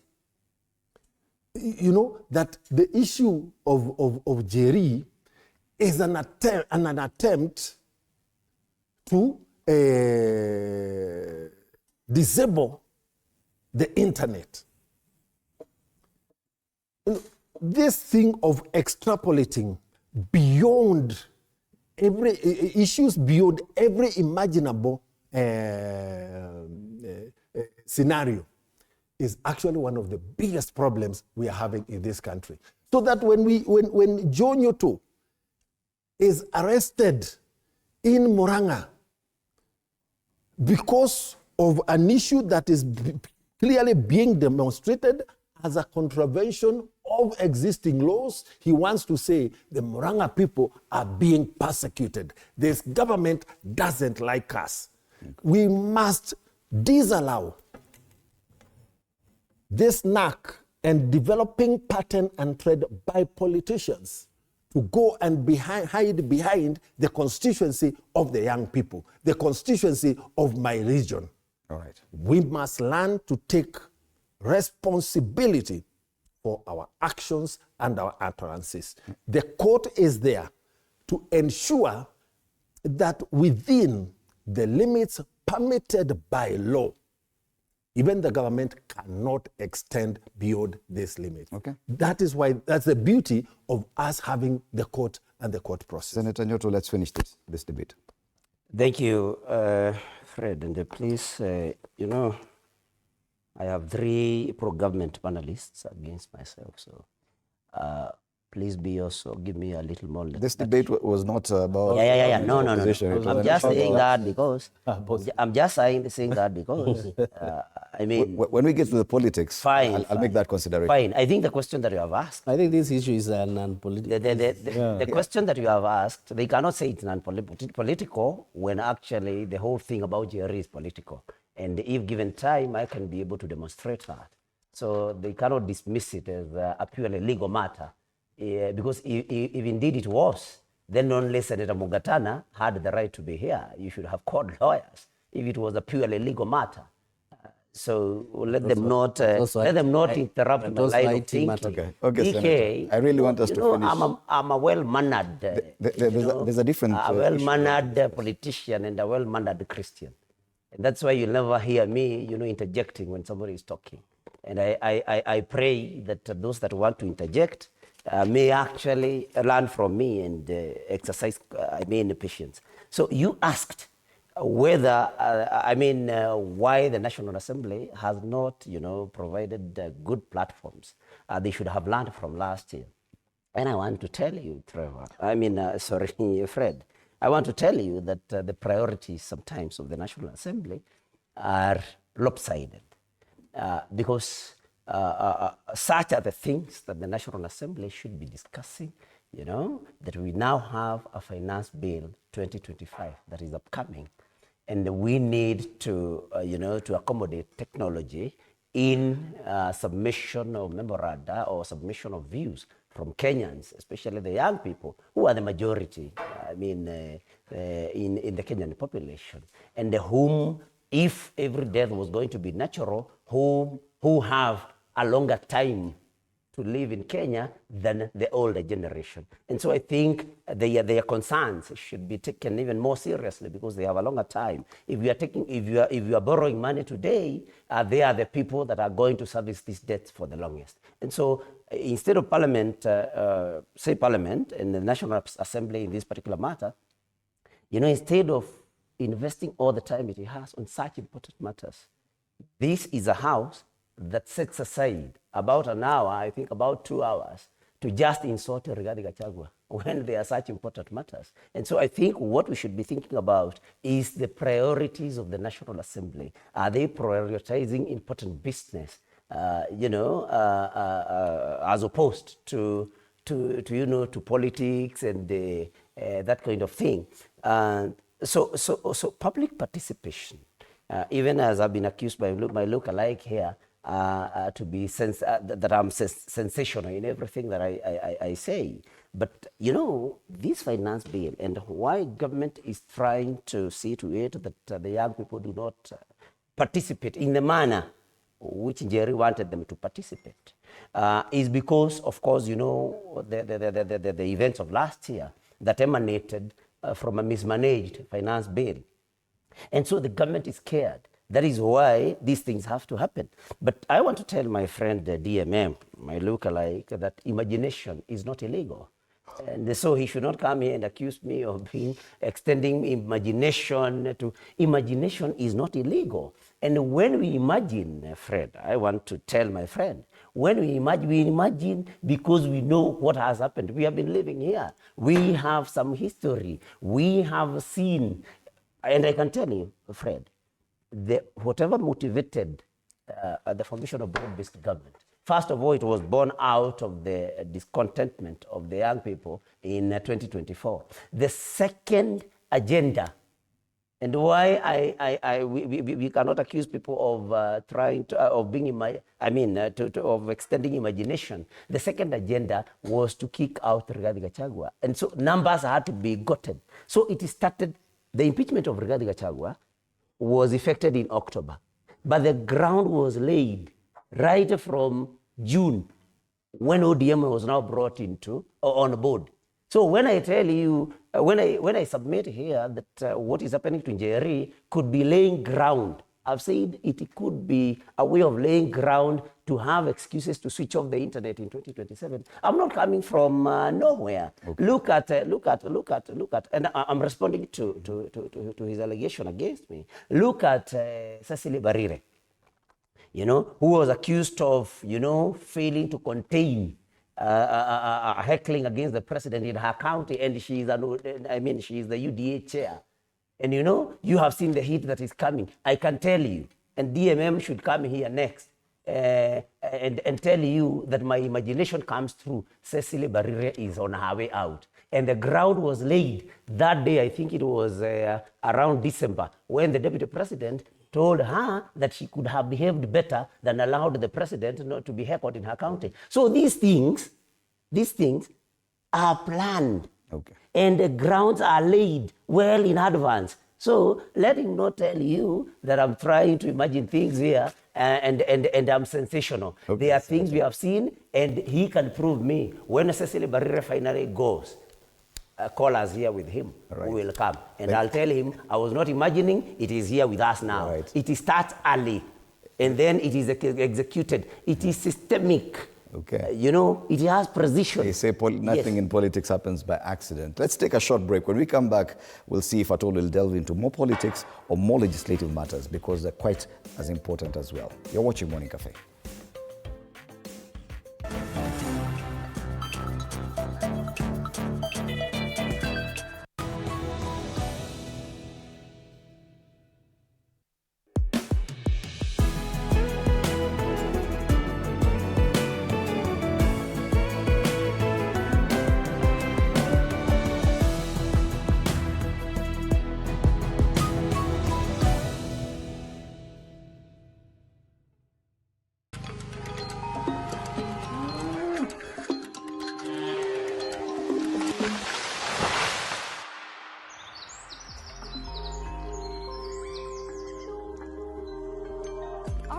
Is changing every day, and so should we, for the better. Each week, we tackle the big why, the question that should be on everyone's minds. Why isn't this fixed yet?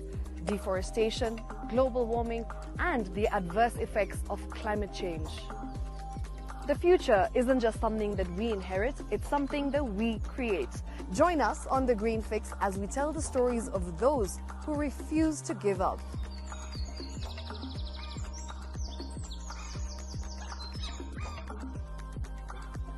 When it comes to fixing the planet, there is no time to waste.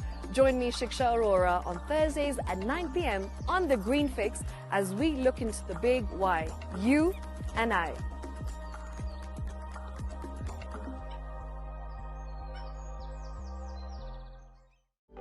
For comprehensive information and education on your health, Body Garage is here. Don't allow anyone to pluck out your good tooth, as long as it is strong and stable. Cancer doesn't start today and you get the symptoms tomorrow. By the time you pick it or the time it is manifesting in you, probably will be there about 5 to 10 years. The eye is the window to the rest of the body. Don't forget to stay hydrated. And of course, you at home, do take your water. So the ultimate test is actually you check your urine. Your urine should be clear. Clear like the water? Yes. should be able to see the other side of the urine. If your urine is colored or has changed color, you cannot see the other side, then you have not taken enough water. Don't forget, regular health checkups. Early detection saves lives. I want the message be, we can prevent cervical cancer. We prevent cervical cancer in several ways. You have young girls and even somebody who's above that age.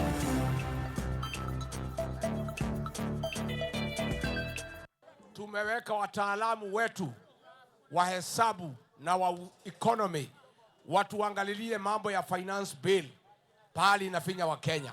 Alafu mimi mwenyewe kwa niaba ya chama nitatangaza msimamo wetu. Mwaka wa 2024 nilimwambia William Ruto wa Kenya hawezi kubali finance bill. Akasema mimi ninachochea watu. Akasema mimi ninachochea Gen Z. Sisi kazi yetu ni kusikiza ground na kuambia serikali mambo ya ukweli. Kwa hivyo tukishakagua hiyo finance bill, tutatangazia wananchi msimamo wetu kama chama na kama taifa. Tumekubaliana? Mimi nimeona William Ruto ameanza kutisha wale watu ambao wanapinga finance bill yake. Mumeona ameshika msichana mdogo anaitwa Njeri. Sisi tumesema kama chama cha DCP tunaenda kusoma hiyo finance bill, tukuje tuwaelezee ile mambo ameficha pale ndani, na kama ameongeza ushuru, sisi wote tunasema no to finance bill. Na ndio maana tunaenda tukitetea wale ambao wanakamatwa, sababu tukiongea kidogo DCI ndio huyo. Leo amekamata msichana mdogo anaitwa Njeri, na Njeri anashikwa sababu ya kutuma email. Sasa hii serikali inaogopa mpaka email. Sasa kama inaogopa email, nakura je? Nakura je? All right, and there's a lot that can be said about the former deputy president's approach to his politics. Even on the front page of the Star talks about Gachagua under fire for calling Mount Kenya MPs foolish. We'll get to that. But now, on this issue of finance bill, definitely even the state, this is what they did not want. Another battlefront over the finance bill, given our experience last year. Do you think that this has come out in a way that probably the arrest of that lady has brought about something new that's going to bring up more upheaval? Okay, may I say about the finance bill? I think it's important that because the other failure of the 2024 finance bill was actually communication. Because whatever the views of the people were, they were able to be amended so that they can suit. And I think as the current public participation is ongoing, the views from the people, their finance bill will be aligned to suit what Kenyans are saying. But from where we are sitting, the 2025 finance bill has no major tax imposition. It is something that is actually pro people. So, and it is important Indimuli, that we have a country, and we have a country that we appreciate that the current debt and the current physical space is no longer attainable. We need to tame the appetite for borrowing. And the only way to tame appetite for borrowing is to be able to have policies that can increase the revenues and the taxes the government can be able to collect. And it is not necessarily that we increase the revenue collection by imposing more taxes. No, we increase the revenues by creating employment, offering good environment for industries to be able to invest, to be able to create a good environment for our investors, and then to create efficient systems that are going to assist the government to be able to collect more taxes, because the inefficiencies within the systems that are used to collect taxes, the corruption that is involved in the whole of it, it creates a lot of leakages. And I think this finance bill, what it is trying to do, it is trying to seal those loopholes. It is trying to, we are even, for the first time, we are even starting the e-procurement system that has for years And you've raised a very pertinent issue, the issue of communication. And you say last year that was the biggest problem. Yes. With this kind of rhetoric you can hear from the former deputy president, do you think the government is doing any better in as far as communicating the finance bill? You see, as far as I know, apart from this issue of Njeri that might have, I think it should have been handled a bit carefully so that not to raise emotions and be able, be able to create things that are not there. So, but I think when things cool down, and we know actually what the accusation was all about, whether it was actually what we have been able to say then. But what I can assure you, the systems that the government has been able to establish, we have an active, very active, proactive Treasury CS currently, and he has even gone to Bunge la Mwananchi, is to all the stations, and when finally we finish, because currently it is still being cooked, when finally we are through with public participation, the committee is through with public participation, we shall now say that this was the original finance bill, which was not bad. We had taken all the views, but after digging deeper and getting the views of Kenyans more, this is now what we have all agreed. And if at all now, any Kenyan will have an issue, you have members of parliament from your constituency whom you can raise those issues, and further amendments can be done. We only have 25 days before the end of this financial year. This is when this debate is coming. That is a kind of rhetoric from the opposition. Do you think the administration is actually able to ensure we counter that? You have cut me off. Because we don't have a lot of time. What I'm saying is, you don't expect opposition to be the choir to government. They will oppose anything. With those chances of reject. Let us as government put our house in order and be able to communicate correctly. And that's the question I have asked. And be able to communicate in all the mediums that are available. Those are so that our side of the story can be known and be heard as clear and as possible. I hear the intent. Yes. But the reality, is it happening, Senator, that the government is now able to communicate better the finance bill, given the kind of rhetoric from the opposition? Because they're doing their job. Let me tell you this.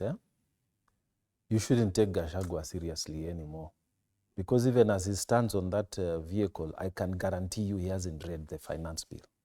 And then number two, I can guarantee you that he's not telling the truth when he says they are going to look at it. Because that's what he's saying, he's going to look at it, and then their party gives direction. I can guarantee you that he's going to say no to the finance bill. And then the other man there, Malala, they will try to work out the streets, say that, oh, the finance bill is killing you, you are going to die before December and all that. Ruto must go one term. You know, that's the kind of thing that opposition has degenerated into. I remember the days when opposition was Mwai Kibaki. People would sit, akina Wamalwa Kijana.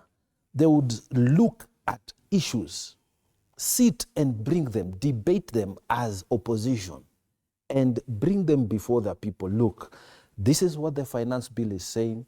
This is what, if we were in government, we would propose. But look at that rhetoric. That rhetoric is just negative spewing of stuff. And you can always predict, oh, we are going to do this, we are going to reject. And then, ultimately, Gachagua has nothing to offer to this Kenya. Nothing. And you will see with Akina Malala, they will just jump on top of their cars and say reject. And then when you ask them, now, like in our place, in the coast, this government has invested 9 new landing sites. We are expecting billions of shillings to go for payment there. New fishing stocks, new research institutions that are being created so that the blue economy can thrive. The BMUs that are there, the beach management units, people are getting employment, you know. So how are we going to function? Those are things Bwana Gachagua will never know, will never tell you, because he is focused on one area of this country. But how is government countering that? Because government, unfortunately for us in this country, and it has been said many times, if I'm saying something good guarantee, again, I would never get headlines, you know. If I say the government is failing, guarantee I will get a headline.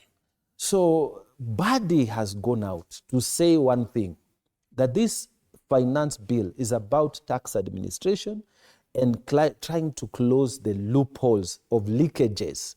We are not going to raise new taxes.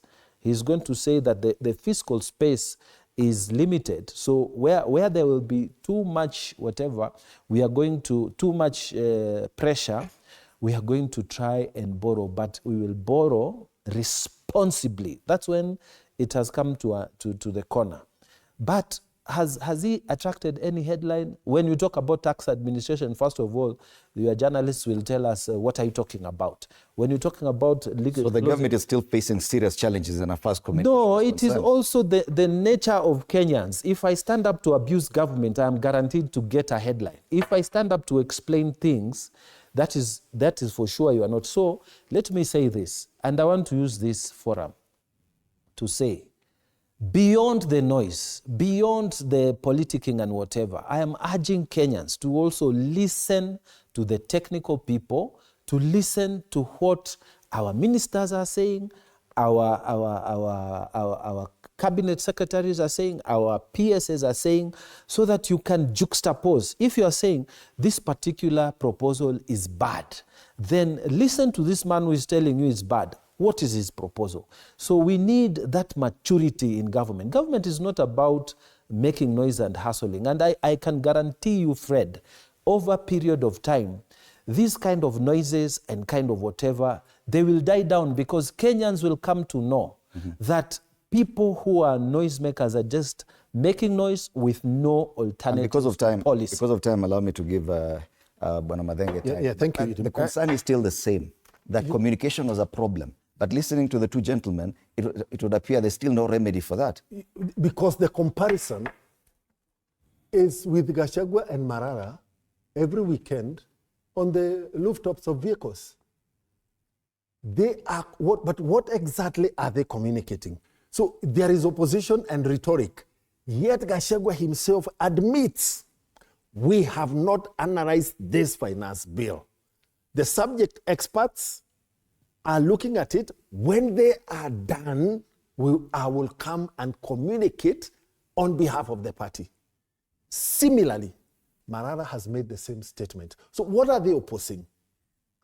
So you really, people who are clueless at this point in time about the factual contents of the finance bill have already activated the propaganda mill. The biggest danger we have in this country, and this country is facing, and I hope our people listen, the biggest danger we are facing today is allowing our country to go into the hands of people who run their messaging on propaganda. The government has similar muscle. The government has a similar muscle. And I'm saying the government will not go on rooftops on weekends. We have had the finance committee out there. We have the representatives of the people in parliament.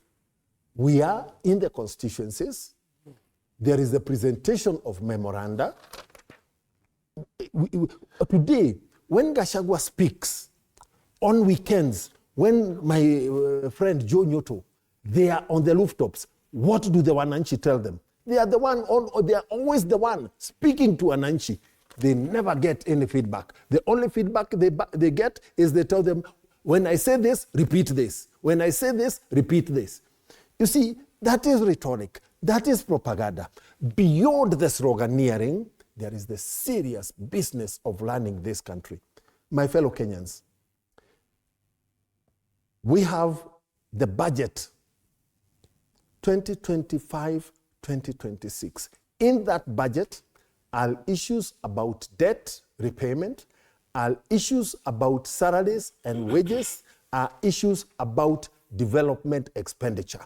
The finance bill is showing us how we will raise money to run this budget. If you have issues with the finance bill, please first go to the budget and tell the National Assembly that in this budget, on the issues of development, remove this. On the issues of salaries and wages, remove this. On the issues of recurrent expenditure, remove this. On the issue of debt servicing, remove this.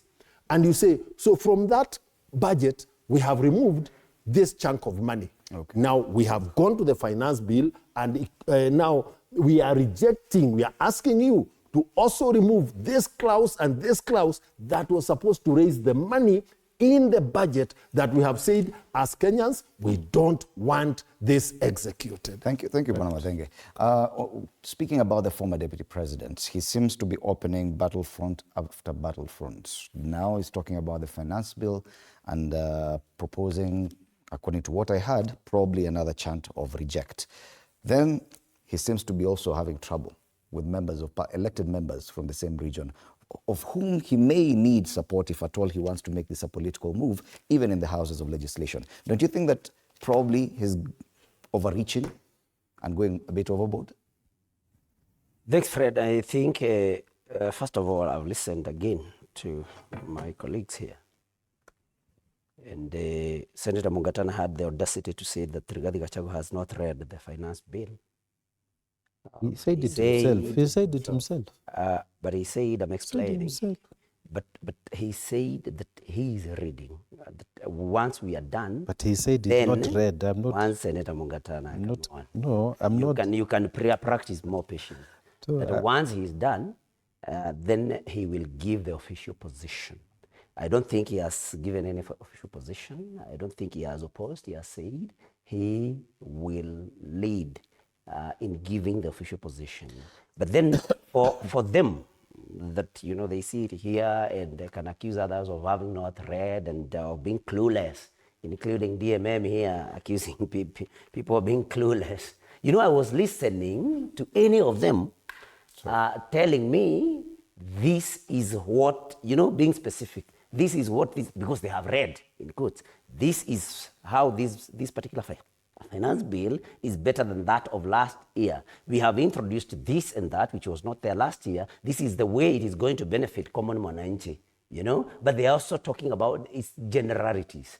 But I want to say, Fred, that what matters to Kenyans and the questions that Kenyans should be asking about this finance bill is, one, you know, what does the finance bill propose to be, you know, the tax on imported materials, raw materials that are not produced locally, you know, to feed the local industries, which then will reduce the cost of production.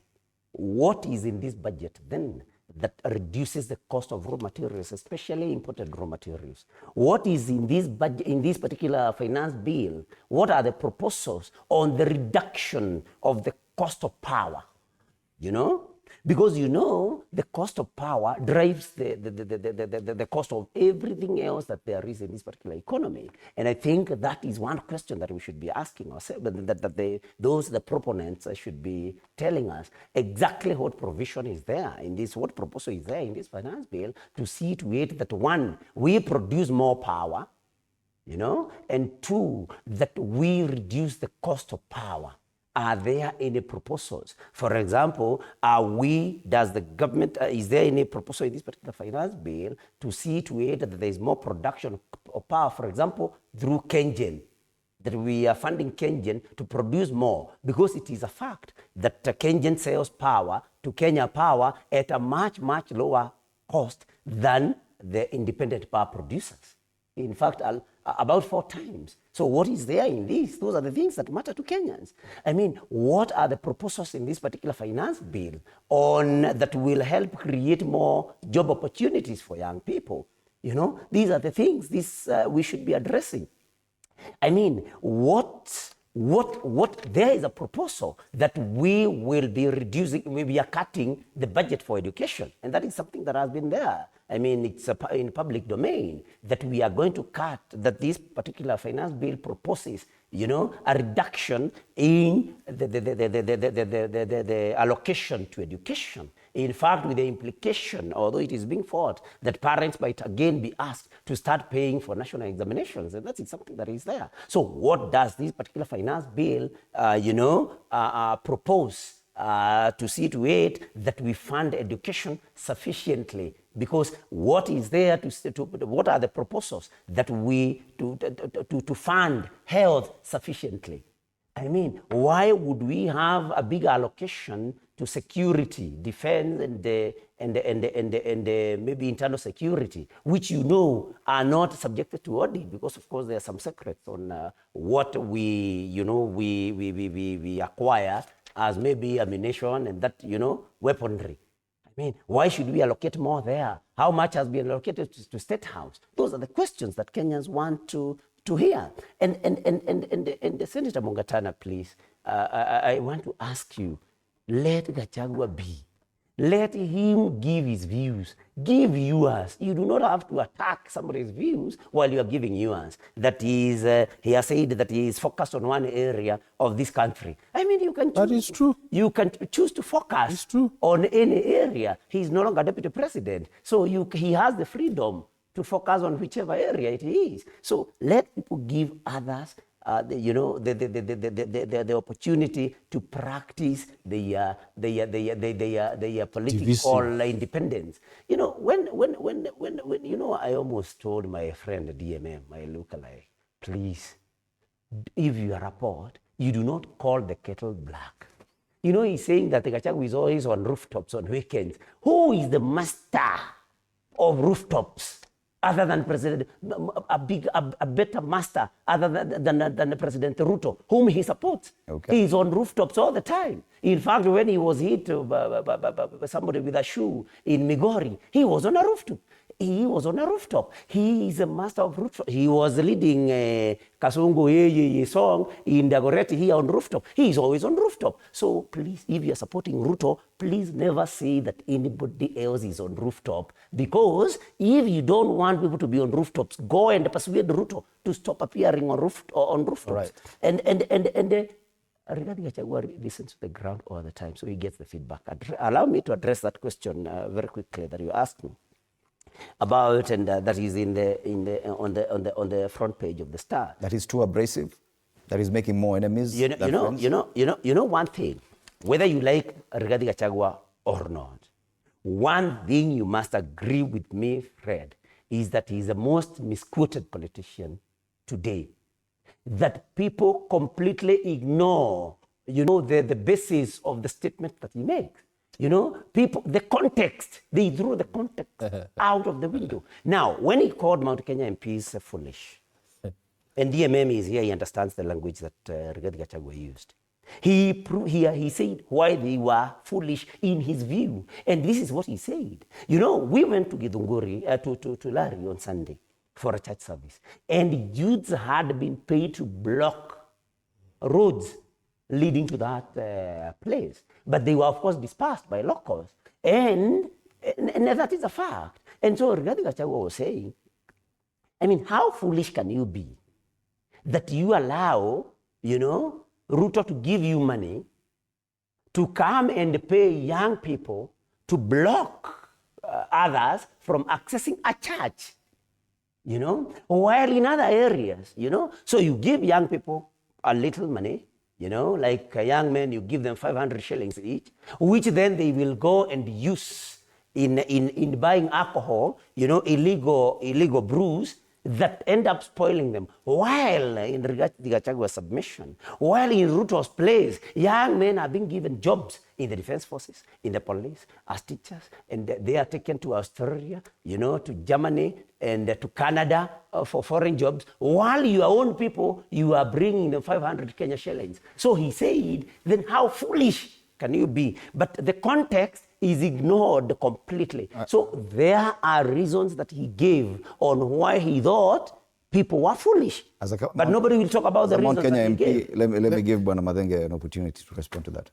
The very first time, Senator Joe Nyoto, that then Deputy President Rigathi Gachagua called us Njeri MPs foolish was the day after you stood in Murang'a and said that come 2027, Murang'a's son, my friend Didi Nyoro, should be President William Ruto's running mate. That is the first time he called us foolish. He called us foolish because apparently DMM did not go to the media houses to defend him against your attacks. And therefore, Senator John Yuto, you and Rigathi have the same mindset. That is how today, what changed? That you no longer stand by your position about your county producing leadership. The same person you went out of leadership today is the person you are saying this is the best solution to our region and this country. What changed? Explain to Kenyans today for the first time. Yes, I will. Please admit and explain what fundamentally changed that you no longer want power in the country to come from your neighborhood. You want power to remain with the person you wanted out in the first place. And there's a term they use in my language. They say kuda gotome. If there is a kuda gotome, John Yuto represents exactly. Kindly clarify for us for the rest. They say, when whoever pays the piper calls the tune. Okay. All right? So that is one of the reasons. Number two, there's a question that is being asked in Njeri. When we campaigned in 2022, he campaigned in Njeri town, do not vote for Gojiri Wabogo, vote for DMM. In Kieni, do not vote for Kanini Kega, vote for Wainaina. In Madeira, vote for Wamobi, who I have had picked myself. So then his judgment must be called heavily to question by Kenyans. At what time did he realize we are fools? I want to remind him, I was the first chief of staff under his brother's administration in Njeri County. I know things that he did in Njeri County when his brother was on a hospital bed. So let him not try to provoke us. As the National Assembly, we did what we did when decision time came. And it was a question of whether we wanted this country as a baby in the Solomonic case to live or be split. We chose to retain the country. Idimuli, even today, as the member of parliament, Njeri Town constituency, I want to tell Kenyans, if my re-election in 2027 will come at the cost of bloodshed in my country, I would rather save my country and cease being a member of parliament. That is my demonstration of love for this country. All right. So this employment, in the last 2.5 years of President William Ruto's administration, there has been no recruitment in the police force or in the police service. So which are these children who are being taken to the police service? In the recruitment at KDF, there is recruitment in every sub-county. In the recruitment in the prison services, there was recruitment in Njeri Town sub-county at Ruringu, where 5 young people were recruited. Let's get the audit. He sits in a house that can call the collection of services to table the data. So this rhetoric, this propaganda has to be called out. It has to be called out. Thank you, Bonama. On just one thing, the vote for the interior. John Yuto, please listen to the people about the issues of insecurity. In Njeri today, yesterday, we buried young baby Tamara, who was raped and murdered. We had to rely. The police got a breakthrough because a certain businessman allowed the police to access the CCTV guarding his house. And that is how it was, the murderer was seen walking down with baby Tamara. Is that the police, the Minister of Interior we are saying is adequate? Let's look at the issues in Lamu. Let's look at the issues in Baringo. Okay. Let us listen to our people and what they are saying.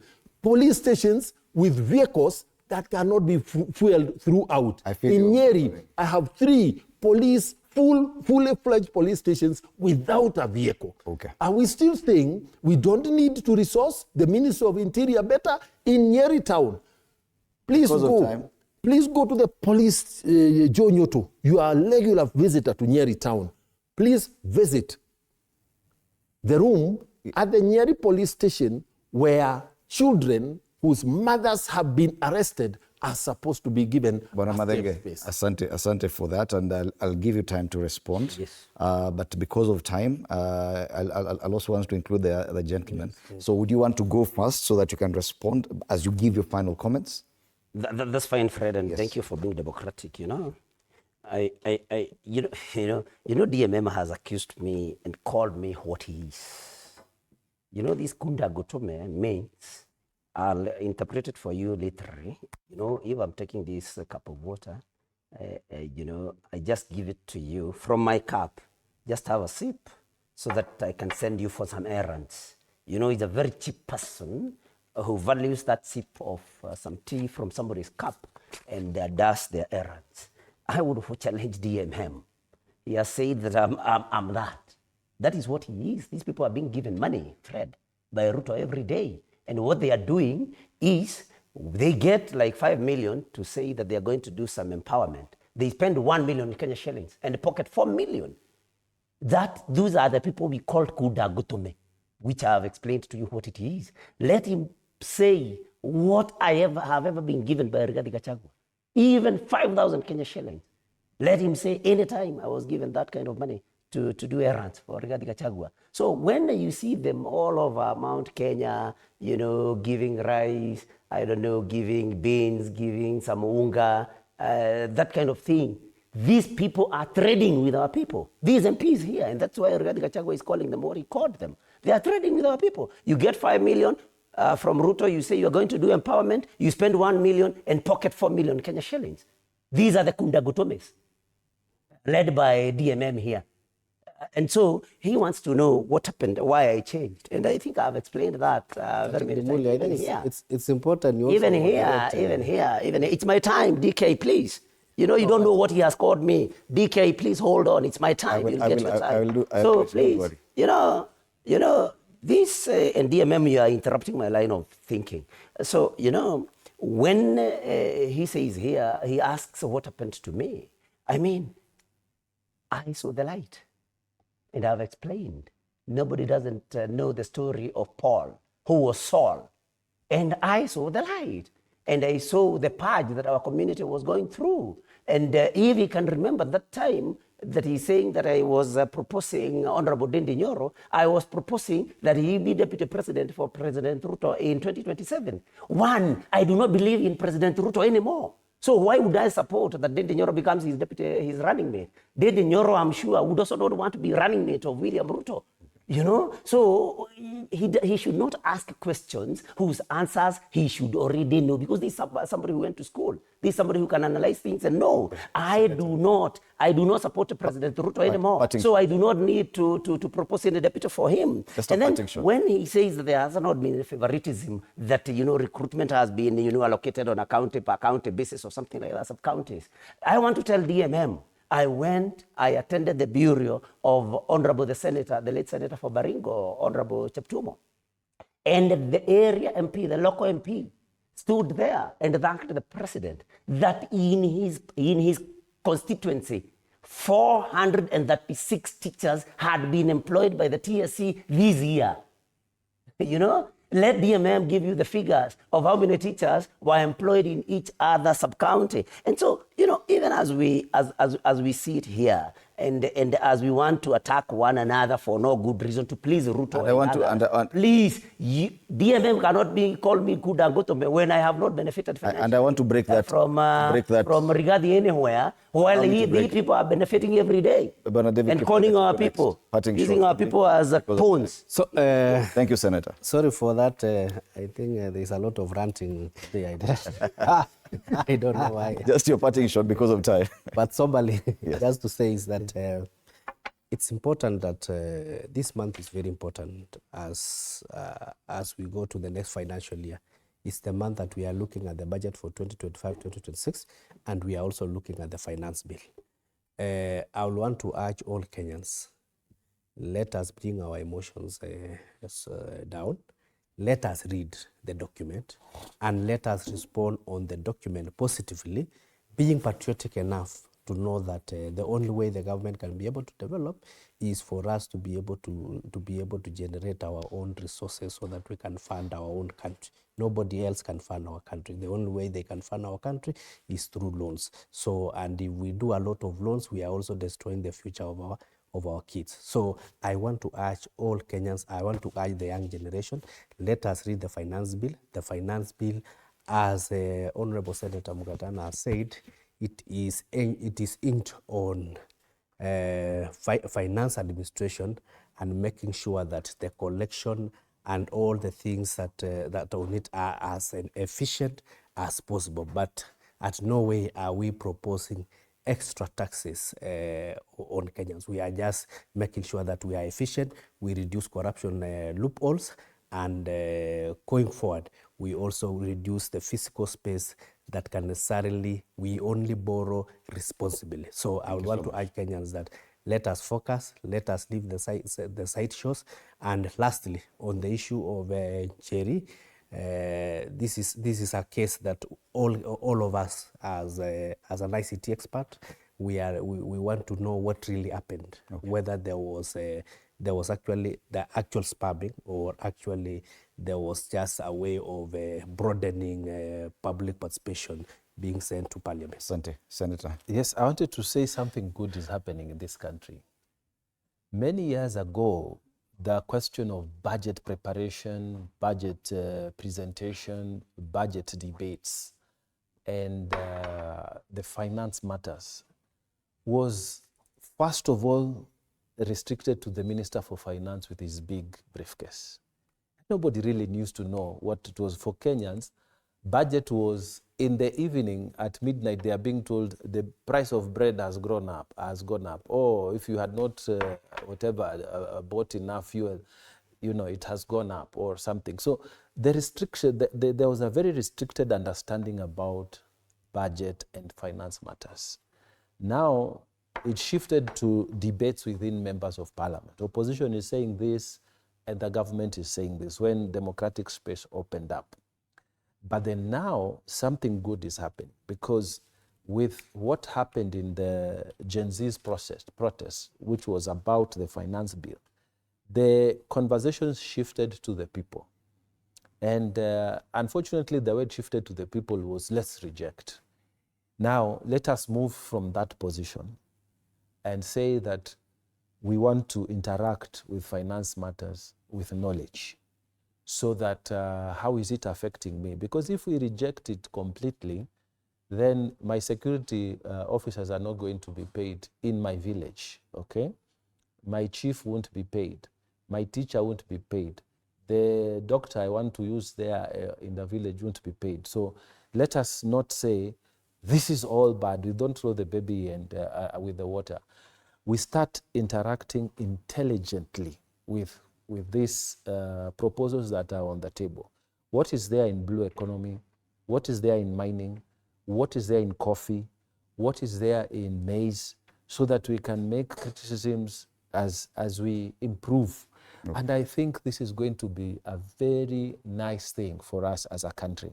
But I also want to use this platform to appeal to Kenyans.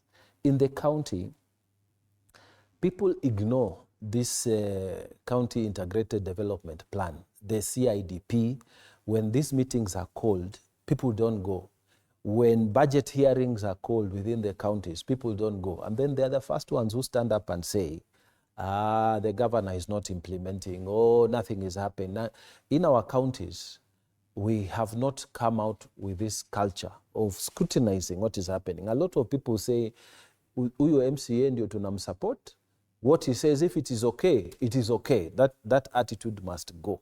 Let us interact with this because this is how we are going to grow our nation. Otherwise, for me, I think our country with its democratic space and the conversations we are having, we are looking forward to a very good country. I think by the time William has served his second term and we are going into a third term, the kind of debates that we are going to see, we are going into another term, a new president. Okay. The kind of debates we are going to see, we are going more towards the American side, where we'll have a president saying this, another one saying this, a governor who is saying this, another one proposing. Thank you, Senator. Economic transformations of this country. And Bwana Madenge, we don't have time to reintroduce the debate between you, so just a parting shot. Something very general. Number one, the young people in this country, since last year, have made a lot of tremendous gains. There is a group in Njeri known as the Youth Sector Working Group, and another young man who calls himself the Chapter 6 Group. Last week, they have made the County Assembly of Njeri repeat public participation in 2 sub-counties, Njeri Town and Kieni, on account of omitting some information about ward-specific funds. So there are positive things that we can talk about the young people and the accommodation they are getting. With these young people, I held a lot of discussions. In fact, in the first instance, they had said, if these projects are not there, let's walk out of the public participation. The 2 counties where they walked out, they are being repeated. So there is a positivity and there are gains being made. I am encouraging them to continue with the positive contribution. But let's also analyze, are there some unintended consequences that are coming, that are emerging as a result of our newfound space and power? I want to encourage them. On the question of Cicely Balile as the chairman of UDA, how did she become the chair? An organ sat and decided. Should the same organ sit and decide otherwise? Why did we make noise when that organ sat? The National Assembly, in a motion sponsored by Honorable Jane Kagiri, the women representative like Kipia, debated the issue of power in this country.